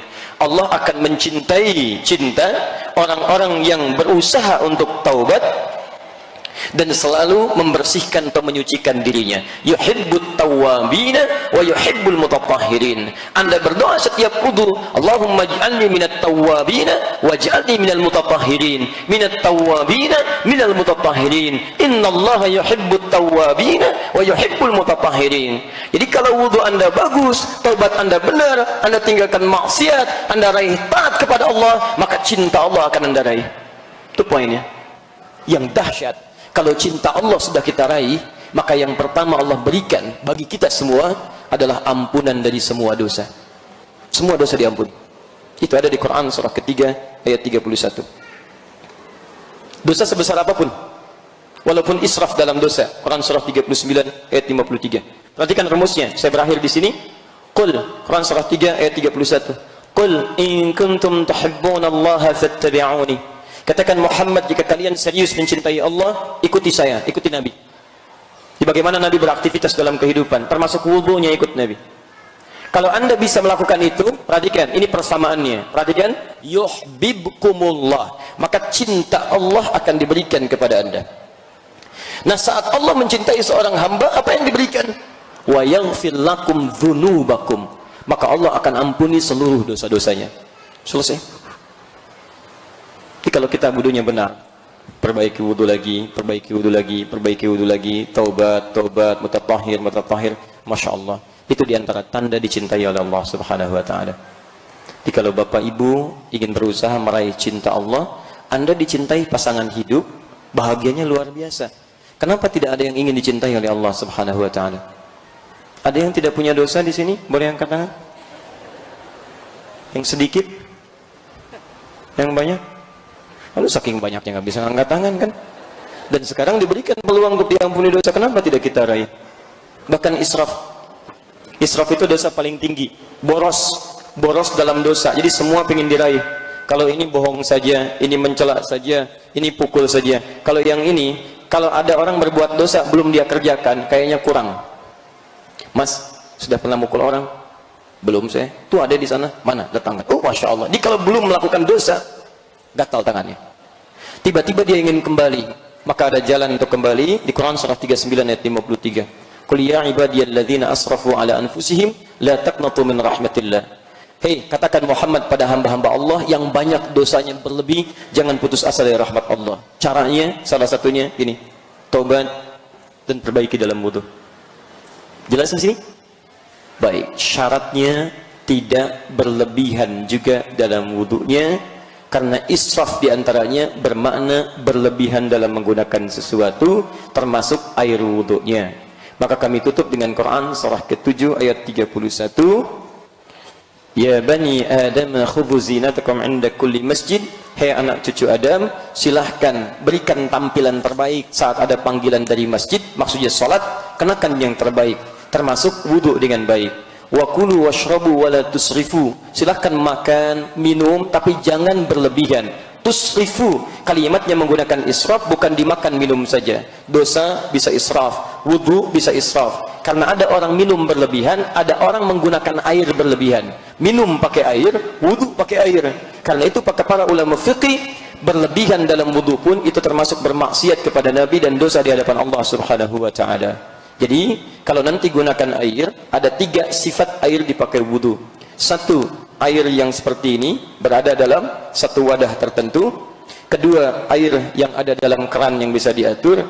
3, air yang mengalir seperti di sungai atau lautan sekitarnya. Kalau yang 3 itu nggak ada masalah. Yang seperti ini dengan keran itu yang kita kondisikan. Saya akhiri, kalau pakai keran, maka kita atur, jangan sampai terlampau berlebihan.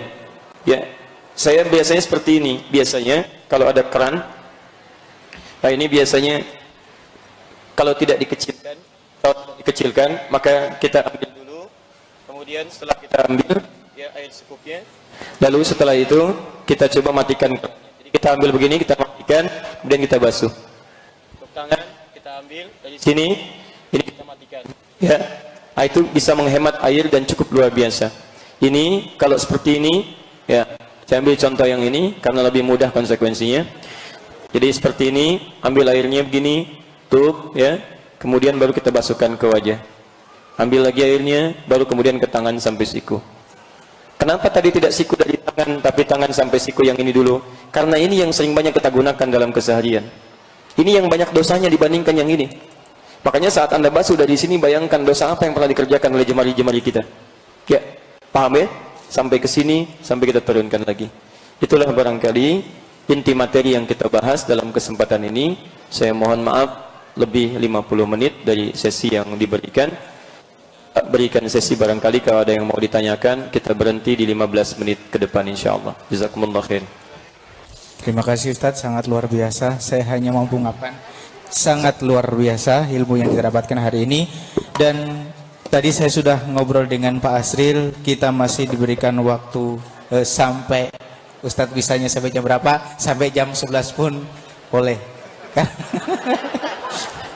Dan di sini sudah numpuk pertanyaan-pertanyaan yang tadi sudah dikumpulkan. Dan apakah Ustadz mau menjawab pertanyaan itu atau mau menerima pertanyaan yang lain lagi?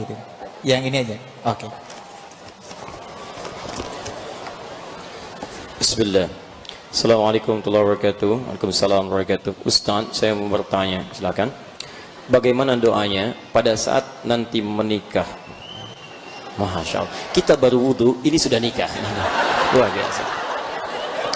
Orang wudhu untuk sholat, ini wudhu untuk menikah. Bagaimana doanya pada saat nanti menikah setelah sah, setelah kita melakukan ijab qabul? Bukan kita, antum mungkin, saya sudah ya. Baik. Barakallahu laka wa baraka alaika wa jama'a bainakuma fi khair. Itu doanya. Ya. Untuk kita yang menghadirkan saudara kita yang menikah, juga boleh suami istri saling mendoakan dengan doa itu. Di suami mendoakan pada istrinya, istri mendoakan kepadanya, atau robah dhamirnya dengan mengatakan Allahumma barik lana wa barik alaina wajma' bainana fi khair. Ya Allah, mohon berkahi pernikahan kami dan lekatkan keberkahan dalam perjalanan kehidupan rumah tangga kami. Dan mohon ya Allah, selalu hadirkan kenikmatan dan kebaikan dalam proses kehidupan rumah tangga kami. Itu diantara doa yang Nabi pernah ajarkan, singkat dan padat. Ada lagi para ulama membuat doa ya tambahan, meminta, yaitu permintaan biasa yang dimohonkan dalam bahasa Arab. Boleh, tapi saya beri catatan. Catatannya, jangan menggabungkan yang belum tepat atau belum benar informasinya. Misal, pernah dengar doa ini? Allahumma jma' bainahuma kama jama'ta baina Rasulina Muhammad sallallahu alaihi wasallam wa Sayyidati Khadijah al-Kubra. Wajma' bainahuma kama jama'ta baina Ali ya wa Fatimatu Zahra. Pernah dengar itu? Ya Allah, mohon himpun keduanya seperti engkau himpun antara Nabi Muhammad dan Sayyidah Khadijah, dan himpun keduanya seperti engkau menghimpun antara Fatimah dengan Ali radhiyallahu taala anhuma. Tapi ada yang pernah saya dengar sampai mohon maaf, ini saya mendengarnya agak pening ya. Ya, bukan keras tapi pening ke kepala langsung. Allahumma alif bainahuma kama allafta baina Yusuf wa Zulaikha. Ya Allah, tolong satukan dan lembutkan keduanya seperti engkau satukan antara Yusuf dan Zulaikha. Ini dicandai oleh para pakar hadis seperti orang mendoakan seseorang ya untuk selingkuh.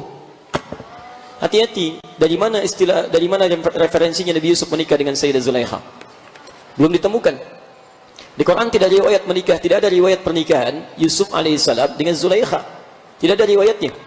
Ya, itu dari Israiliyat, cerita-cerita dari Israiliyat yang sampai. Tapi pakar hadis tidak menemukan itu.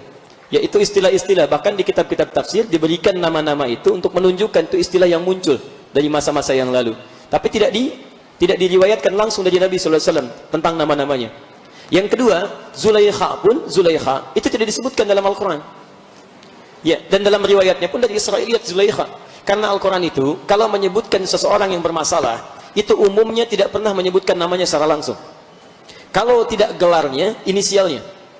Contoh, Fir'aun misalnya. Ibu kenal Fir'aun? Alhamdulillah. Kenal di mana, Bu? Saya semalam di Palembang. Ada namanya Salman Al-Farisi, mahasiswa semester 1 di Polsri. Masya Allah, kenal Fir'aun. Di sini ibu kenal Fir'aun. Biasa. Alhamdulillah ya. Alhamdulillah. Fir'aun itu bukan nama aslinya. Doar. Raja Mesir dari kata Farao. Farao. Fir'aun bahasa Arabnya. Disebutkan bukan nama orangnya tapi gelarnya. Silakan cek. Sama istri pembesar Mesir disebutkan bukan Zulaikha tapi Imra'atul Aziz. Wa Imra'atul Aziz istri pembesar Mesir. Inilah adab Al-Qur'an.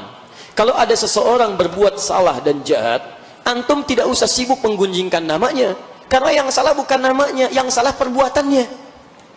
Dikhawatirkan ketika ada orang punya nama yang sama tapi tidak melakukan perbuatan salah serupa, maka dia akan mengemban kesalahan yang pernah dikerjakan oleh orang lain. Hati-hati, itu adab Quran itu indah sekali. Abu Lahab bukan nama aslinya. Silakan cek, karena tidak semua orang melakukan kesalahan serupa. Ada orang misalnya mengatakan namanya si fulan, antum celak namanya, gunjingkan habis. Hati-hati teman-teman. Ketika dia punya kesempatan bertobat dan benar, antum masih menggunjingkan namanya. Yang salah perbuatannya. Anda itu berniat memperbaiki orang atau berniat mencela orang lain? Hati-hati. Musa, Harun diperintahkan berdakwah kepada Fir'aun. Ketika disebut Fir'aun, disebutkan gelarnya, bukan orangnya. Dan bahasa Qur'annya indah sekali. Lihat kalimatnya. Quran surah 20 ayat 43 sampai 44. Idhaba ila Fir'aun innahu tagha. Musa dan Harun pergilah kepada Fir'aun. Rajanya, gelarnya disebutkan, bukan orangnya. Innahu tagha. Dia sudah mulai menyimpang. Faqula lahu qawlan layyina ayat 44-nya. La'allahu yatadzakkaru aw yakhsha. Dan tolong dakwahi dia dengan lembut. Mungkin kelembutan itu bisa menjadikan dia sadar dan mulai takut kepada Allah. Ibu bisa bayangkan, pertama, Quran tidak menggunjingkan namanya, tapi menyebut gelarnya. Kedua, memerintahkan Nabi Musa dan Harun, dua nabi sekaligus, untuk berdakwah dengan lembut.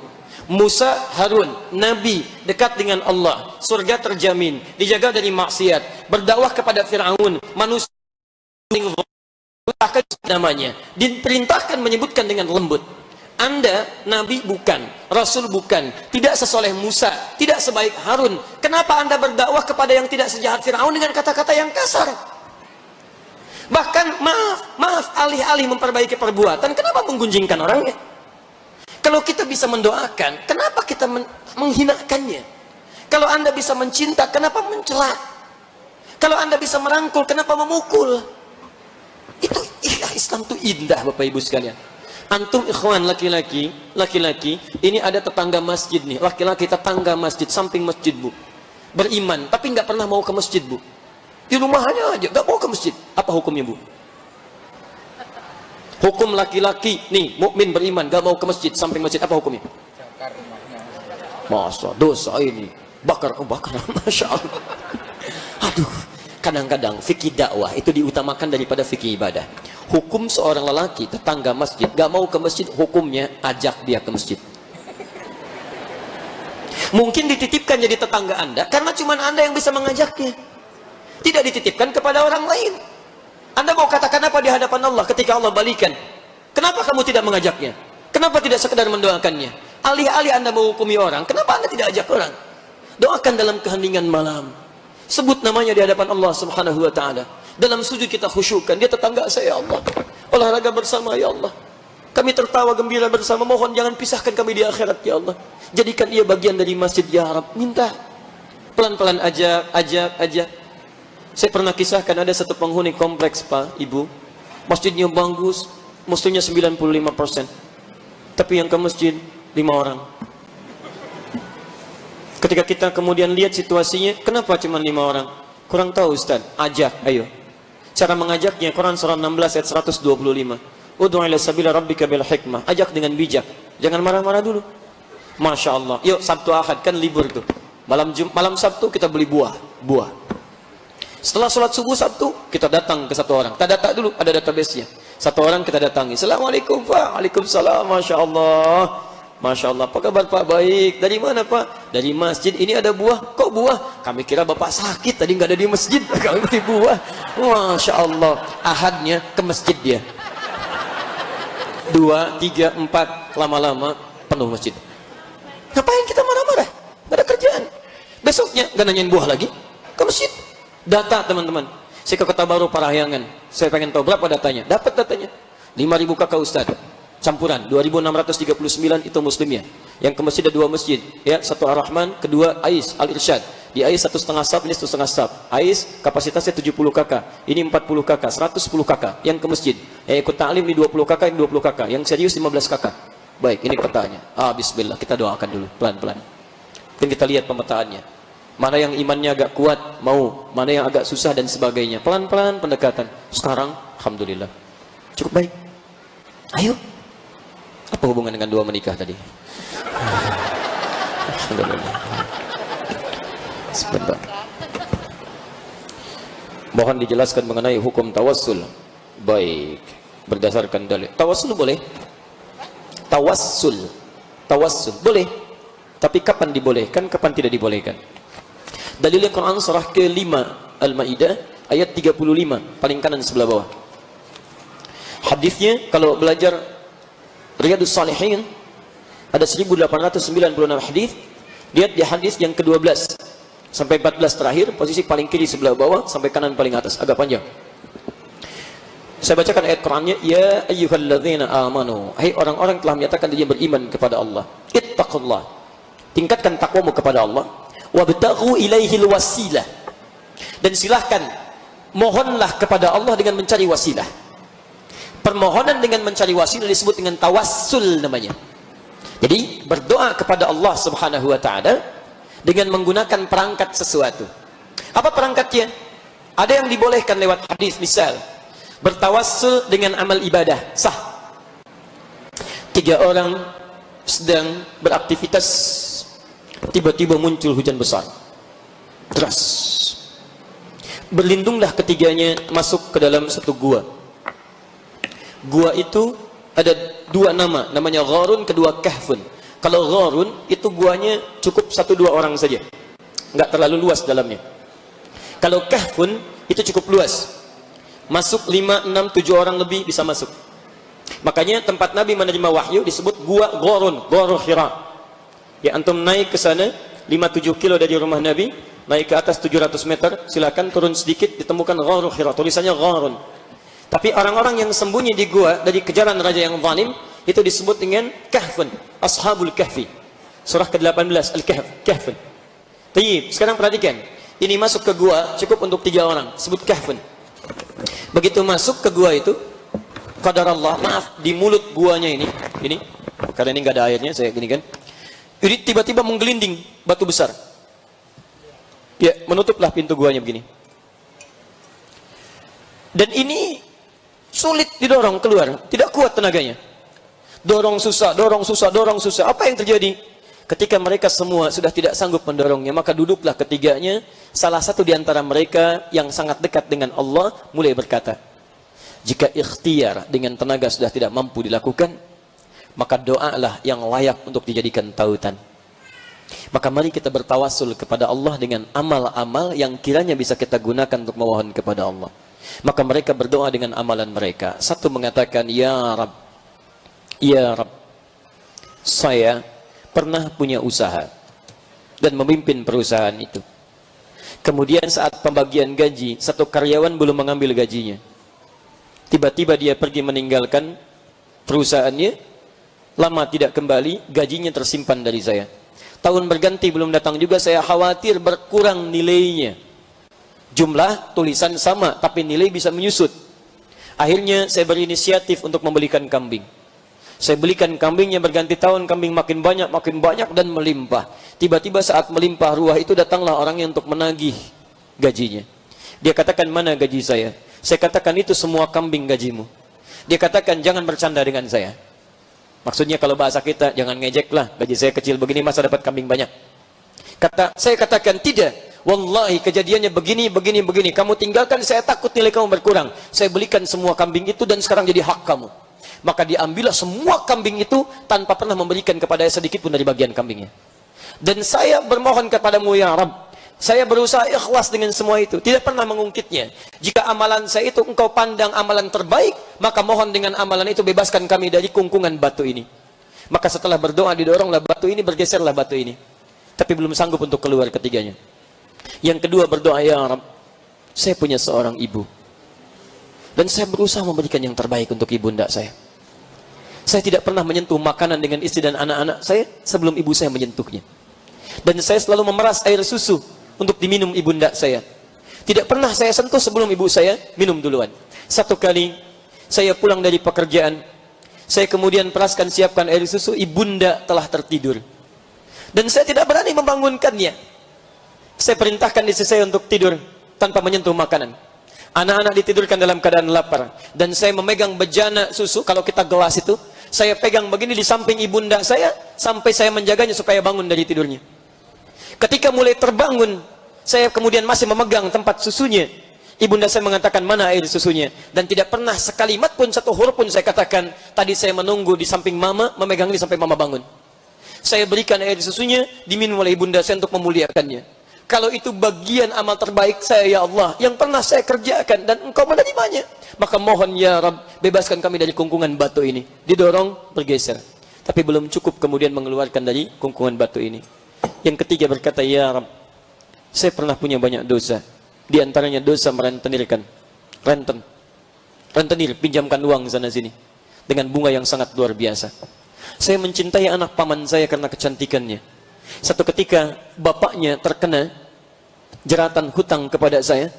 Anak itu saya taksir tidak pernah menjawab saya, tidak mau menikah dengan saya. Tiba-tiba datanglah anak gadis itu mengatakan kepada saya, tolong bebaskan bapak saya dari jeratan hutang.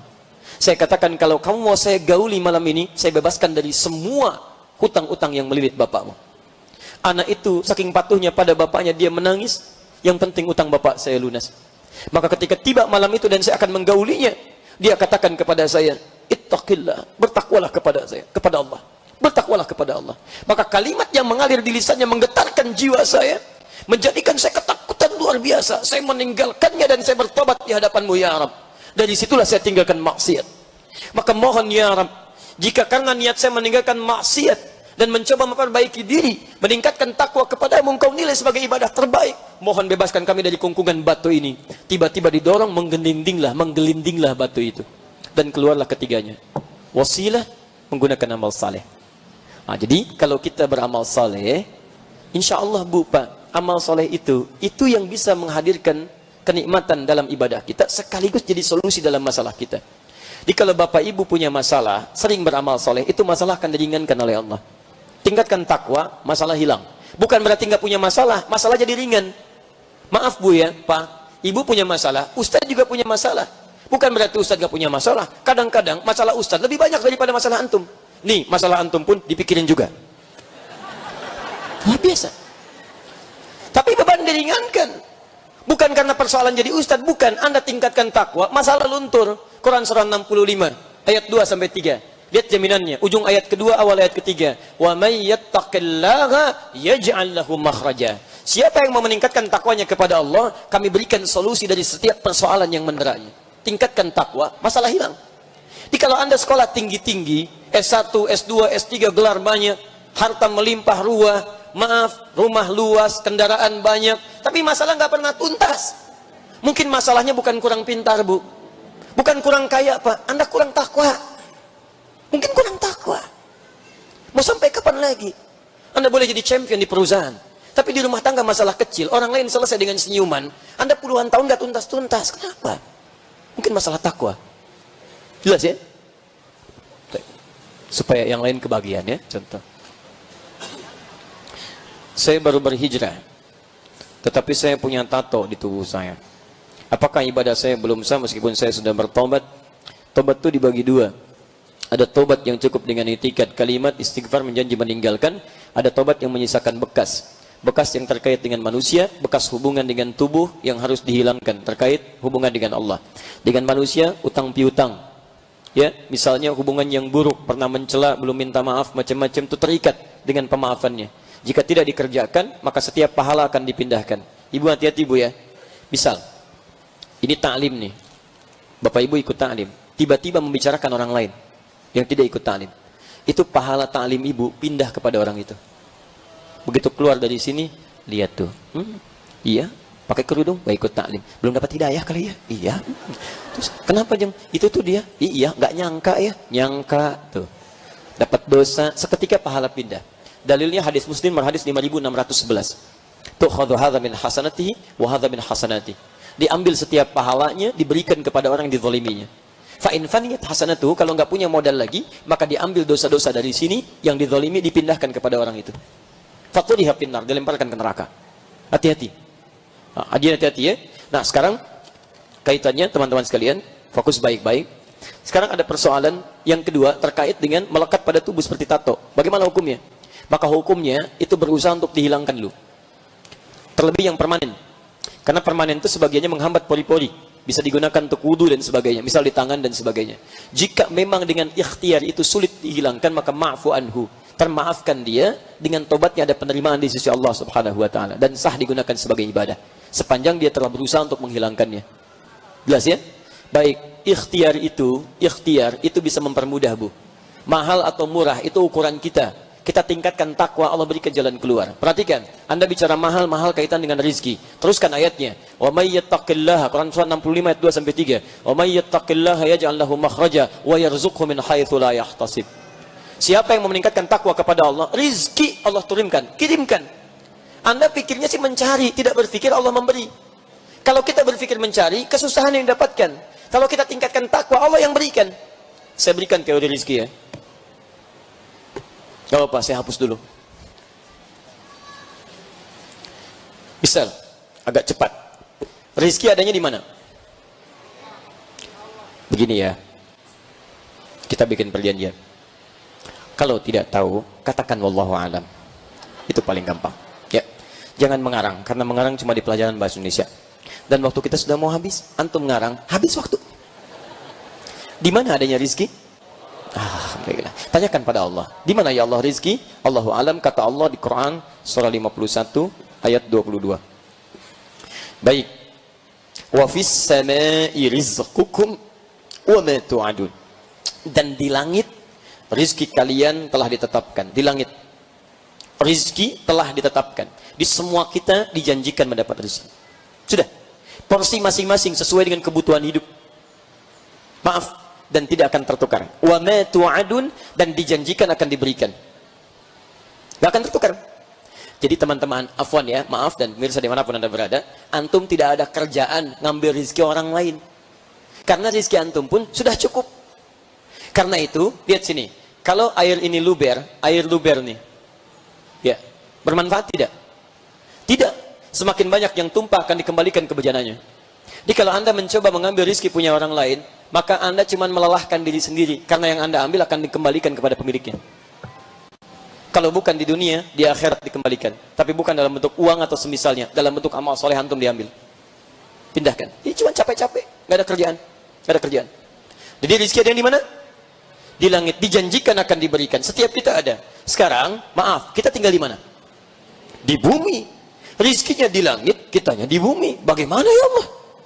Maka turun ayat Quran surah kedua ayat 29. Paling kanan sebelah bawah, sama-sama di kanan. Walladzi khalaqa lakum ma fil ardi jami'a. Kemudian yang di langit ini Allah turunkan ke bumi. Dia menciptakan segala yang di bumi untuk kalian, turun ke bumi. Mulai dari tanah, ada tumbuhan, ada makanan, ada macam-macam buah-buahan. Antum tanam di situ jadi padi, di semisalnya di bawahnya ada mineral, ada emas, ada tembaga, ada nikel, ada macam-macam. Diolah lagi jadi masjid, jadi rumah, jadi macam-macam. Cari di sini, bumi. Masya Allah. Kita tinggal di bumi, turun rezeki dari langit ke bumi. Masya Allah. Sekali lagi, kita ada di mana sekarang? Bukan di Pondok Indah. Pondok Indah. Bukan. Kalau tidak tahu katakan, itu kita ada di Pondok Indah. Bah, Pondok Indah bumi bukan? Bumi. Nah, sekarang Anda tinggal di Pondok Indah. Rizki Anda kan turun di bumi. Bumi ini kan bukan cuma di Pondok Indah. Kemang itu bumi. Depok itu bumi. Semanggi itu bumi. Bekasi bumi. Bagian planet yang agak sana. Ayo, saya orang Bekasi. Lihat baik-baik, Anda di Pondok Indah, rizki Anda di Kemang. Apa Anda tunggu-tunggu di sini supaya datang rizki? Mustahil. Anda perlu bergerak ke sini. Maka turun Quran surah kedua ayat 168. Paling kanan sebelah bawah, sama-sama di kanan. Ya ayyuhan nasu kulu mimma fil ardi halalan thayyiba. Hai manusia, silakan ikhtiar, cari makan. Cari sesuap nasi, bahasa Qurannya cari makan. Ini menggunakan rumus balaghah namanya dzikrul ba'dhi yuradu bihil kullu. Disebutkan sebagian mewakili keseluruhan. Di bahasa Indonesia sinekdok pas pro toto. Disebutkan sebagian mewakili keseluruhan. Kebalikannya sinekdok totem pro parte. Disebutkan keseluruhan mewakili sebagiannya. Harimau Malaya melawan Garuda. Harimau lawan Garuda. Masya Allah. Maksudnya kesebelasan Malaysia bertemu dengan kesebelasan timnas Indonesia. Sebagian. Jelas ya? Baik. Romelu Lukaku misalnya, wah akan melawan Lionel Messi. Maksudnya Manchester United melawan Barcelona. Itu maksudnya. Saya hafal. MU kalah tadi malam 2-1, saya juga hafal. Ya. Manchester City menang 3-0, saya hafal. Cuman saya nggak nonton, nggak ada kerjaan. Sini. Nah, Anda silahkan cari, ikhtiar. Jadi jangan tunggu rizki tidak turun dengan menunggu. Ayo berangkat. Berangkat ke Kemang, kerja, ikhtiar. Anda berangkat, turun rizki. Cari. Ya Allah, saya sholat, dia tidak. Saya punya iman, dia tidak. Apakah ada perbedaan antara yang punya iman dengan yang tidak? Kalau tidak ada perbedaan, apa gunanya saya beriman ya Allah? Khusus untuk orang beriman akan dipercepat pencarian rizkinya. Di sini yang menentukan. Quran surah kedua ayat 172. Paling kiri sebelah atas. Ini ya ayuhan nas, ini ya ayyuhalladzina amanu. Lihat, ya ayuhan nasu kulu mimma fil ardi halalan halal tayyiban. Tayyibnya cuma satu. Yang ini ya ayyuhalladzina amanu kulu min tayyibati. Ini tayyib satu, yang ini dijamakkan tayyibat. Banyak. Ma razaqnakum, kami yang berikan, bukan kamu yang lelah. Perhatikan rahasianya. Fokus Pak ya, saya mohon izin ke sini Bu ya, karena tugas laki-laki lebih banyak pencarian rezeki dibandingkan dengan ibu. Perhatikan baik-baik, saya berikan rahasia ini antara kita saja hari ini. Perhatikan. Ketika Allah menyebutkan manusia, kalimat halalnya disebut. Halalan thayyiban. Tapi ketika menunjuk orang beriman, halalnya dibuang. Ya ayyuhalladzina amanu kulu min thayyibati. Halalnya dibuang, thayyibnya digandakan. Kenapa halalnya dibuang? Kata para pakar tafsir, karena orang beriman itu imannya otomatis akan membimbing dia pada yang halal. Jikalau antum selalu memikirkan yang halal, tidak pernah tergerak pada yang haram, maka ma razaqnakum, kata Allah, kami yang dekatkan rizkinya, bukan dia yang lelah kemudian untuk meraihnya. Ya nggak usah pikirkan yang haram teman-teman, tidak ada kerjaan. Kalau ada yang baik, kenapa pilih yang buruk? Yang halal, halal, halal. Maka Allah dekatkan. Apa yang didekatkan? Bukan karena banyaknya, tapi thayyibnya. Thayyib itu unsur keberkahannya. Berkah. Kalau sudah berkah, cukup. Nggak akan kurang. Cukup. Tapi kalau tidak berkah, banyak pun nggak akan cukup. Makanya ketika membuka dengan nas, thayyibnya cuma satu. Thayyib satu. Kenapa? Karena ada orang ketika mencari rizki, umumnya, maaf, manusia pada umumnya kalau tidak ada iman, itu umumnya pengen banyak. Banyak. Tapi keberkahannya sedikit. Karena itu maaf, berangkat gelap, pulang gelap, rekening miliaran, mobilnya bagus, rumah mewah, banyak, tapi masih ngambil punya orang juga, kurang apa lagi? Masih korupsi juga. Untuk apa? Gak ada keberkahan. Dan maaf, biasanya kalau sudah nggak ada berkah, nafsu yang banyak, nafsu. Nafsu itu biasanya keinginan, bukan kebutuhan. Ingin, butuh enggak? Pak, nasi goreng, Pak, malam gini enak. Ya udah, ayo, tuh depan ada. Jangan depan, Pak, kebun sirih. Masya Allah, kebun sirih. Jam 10 berangkat. Kebun sirih jam 10 malam. Macet, Bang Jang. Nyampe kebun sirih, tutup. Capek, balik lagi. Capek aja. Semua dipakai enggak? Tapi kalau berkah dijamakkan, thayyibat. Ketika ini dijamakkan, maka keberkahan diberikan. Cukup. Ingat. Apa lawan tertawa? Nangis. Apa lawan hidup? Apa lawan kaya? Bukan. Cukup. Quran surah 53 ayat 48. Huwallazi aghna wa aqna. Dialah Allah yang menjadikan seseorang itu ya kaya atau cukup. Jadi Allah tidak ingin seorang hamba miskin. Yang miskin itu yang tidak pernah merasa cukup. Maka ketika dia akan dikeluarkan dari kemiskinan, diberikan zakat. Quran surah ke-9 ayat 60. Zakat kurang, infak. Quran surah kedua ayat 215. Kurang lagi, sedekah. Kalau sudah dengan zakat gak keluar, infak miskin juga, sedekah miskin juga, perlu diberi apa lagi supaya keluar dari itu? Nah, jadi teman-teman sekalian, sekarang perhatikan, ini yang paling indah. Kalau antum tingkatkan keimanan kepada Allah, rizki mendekat. Mungkin bukan antum yang cari biayanya, orang lain yang fasilitasi. Yang gerakan siapa? Allah. Apalagi kalau takwa ditingkatkan, Allahu Akbar. Takwa ditingkatkan. Quran surah 7 ayat 96. Ini yang paling dahsyat. Sampai ini harus dihapus dulu. Saya masih konsisten. Quran surah 7 ayat 96. Tadi nas, manusia. Yang kedua pakai iman. Yang ketiga iman plus takwa. Lihat baik-baik. Tadi rizki ada di mana? Langit. Kita ada di mana? Bumi. Baik. Rizki turunkan ke bumi, dari langit ke bumi. Sekarang lihat baik-baik. Ini thayyib gak disebut lagi. Keberkahannya langsung disebutkan. Walau anna ahlal qura amanu iman wattaqau taqwa la fatahna alaihim barakat. Kami akan buka semua pintu keberkahan. Lihat, la fatahna alaihim barakatin minas sama, dari langit wal ard. Langit bumi dibuka. Pintu langit, pintu bumi dibuka. Kalau ini sudah dibuka, maka kemana-mana pun kita melangkah, rezeki kita didapatkan di situ. Gak usah capek, jalan ada. Masya Allah, gajinya cuma 500.000 per bulan. Tapi Masya Allah, gak habis dalam sebulan. Mau makan, tetangga kirim makanan. Ada buah, dikirim buah-buahan. Saya sering kisahkan kisah ini. Ketelas saya, Bu. Ketelas itu wilayah Lasem ke sana. Naik ke Karangturi ke atas. Ya. Itu telas itu bahasa Indonesianya habis.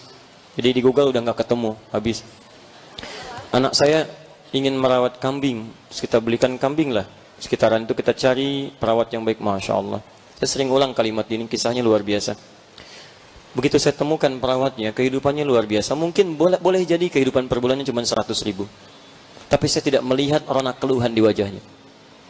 Datang disambut dengan makanan, sak ikan, buah, macam-macam, nggak ada keluhan. Indah sekali kalimatnya. 100.000 cukup sebulan, tidak pernah mengeluh. Antum berapa kali lipat dalam sebulan, kenapa banyak mengeluh? Yang hebat, perhatikan ini yang dahsyat. Saya bilang, mana kambingnya? Itu di belakang. Begitu saya lihat, ada peristiwa yang membuat saya terpaku beberapa detik sampai meneteskan air mata. Kenapa kambingnya ditutup dengan aqua? Ada beberapa kambing yang mulutnya ditutup dengan potongan aqua setengah liter. Sakit. Dia tersenyum. Bukan, itu kambing baru kami beli dari tempat dibeli itu. Kami tutup mulutnya dengan potongan aqua supaya dari jalan ke sini tidak memakan yang bukan haknya. Supaya dari jalan sampai ke sini tidak memakan yang bukan haknya.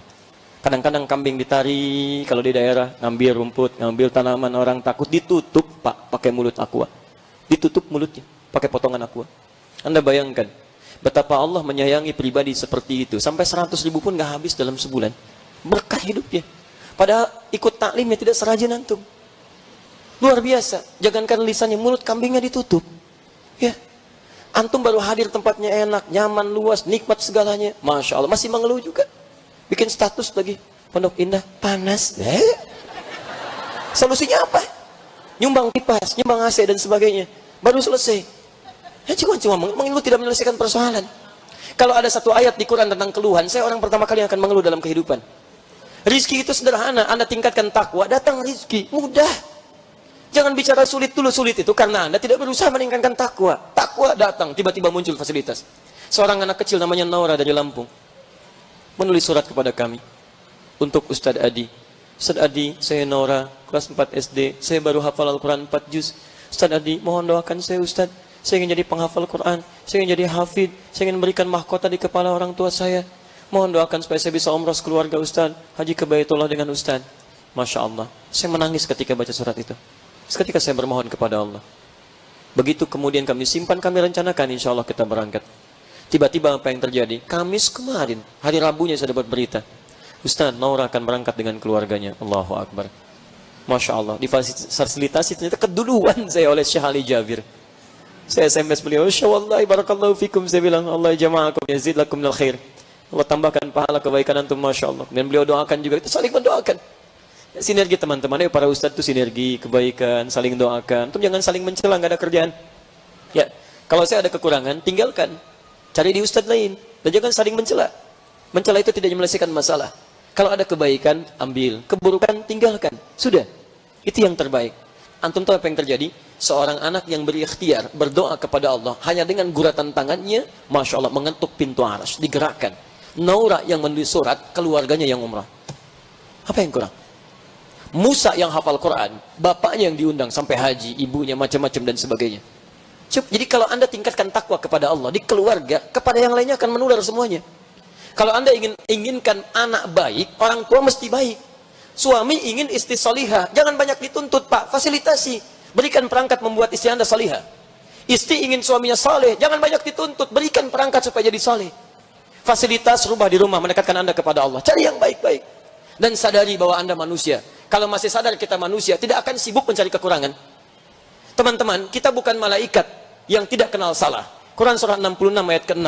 La ya'sunallaha ma amarahum wa yaf'aluna ma yu'marun. Tidak ada salahnya, malaikat. Kita bukan setan yang tidak kenal benar, salah terus. Kita punya peluang tobat. Jadi kalau antum pernah berbuat kesalahan, ayo tobat. Yang tidak tobat itu cuma setan. Jangan antum bersaing dengan setan, nggak akan menang antum. Nggak akan menang. Sudah nggak usah bersaing, tobat di hadapan Allah, selesai masalah Anda. Jadi kalau suami istri sadar bahwa cuma manusia, bukan malaikat, tidak akan pernah mungkin kesalahan pasangannya. Bapak ibu mau cari kesalahan saya, akan selalu ditemukan. Silahkan cari. Sampai lautan, air laut habis, akan selalu ditemukan kesalahan saya. Karena saya masih manusia. Jadi ketika punya masalah, selesaikan dengan baik. Maafkan papa. Papa merasa papa masih manusia. Papa bukan malaikat. Yang pasti ada salahnya.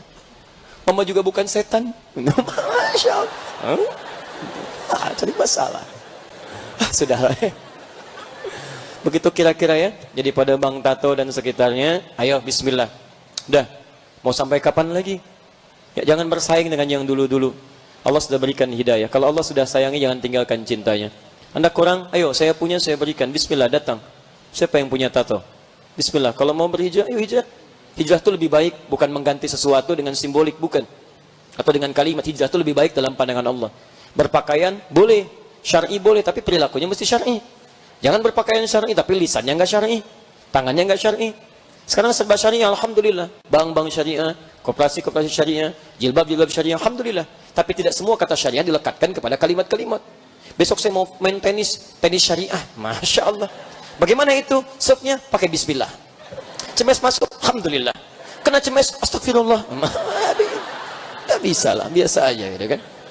Ayo bismillah. Apa yang bisa saya bantu sampaikan, insya Allah. Ya, saya berikan apa yang bisa saya mampu, insya Allah, insya Allah, insya Allah. Sudah dulu ya. Saya mau ke Turki ya, jadi mohon izin. Jadi kita pamit dulu. Ini nanti insya Allah ya, kita nanti ini bawa. Nanti staf kami di Akhir TV akan bawa ini. Ini akan dikumpulkan, dirapikan dalam bentuk tulisan. Dalam sesi Al-Quran Sunnah Solution, nanti insya Allah terhubung dari Turki, kita akan jawab pertanyaan-pertanyaan ini. Ibu sekalian, bapak sekalian, ini yang bisa saya sampaikan. Kalau benar itu dari Allah, kalau salah mohon maaf, itu kesalahan saya pribadi. Tolong saya dimaafkan, saya bertobat di hadapan Allah Subhanahu wa Ta'ala. Pesan saya, jika Anda belum mampu berlomba dengan orang soleh meningkatkan kebaikan, maka segeralah berlomba dengan para pendosa untuk bertobat dan beristighfar kepada Allah Subhanahu wa taala. Berwudulah dengan baik sehingga bisa mendapatkan dau. Dau adalah cahaya, dan saya tutup dengan hadis Nabi sallallahu alaihi wasallam bima makna satud'a ummati yaumal qiyamati ghurral muhajjalin. Umatku akan dipanggil pada hari kiamat dengan cahaya meliputi dirinya, min atharil wudu, dari bekas wudunya. Dan kata para ulama, akan nampak cahaya itu di dunia pada aura-aura kebaikan dalam dirinya. Subhanakallahumma wa bihamdika asyhadu an la ilaha illa anta astaghfiruka wa atubu ilaik. Wa akhiru da'wana alhamdulillahi rabbil alamin. Wal 'afu minkum. Assalamualaikum warahmatullahi wabarakatuh.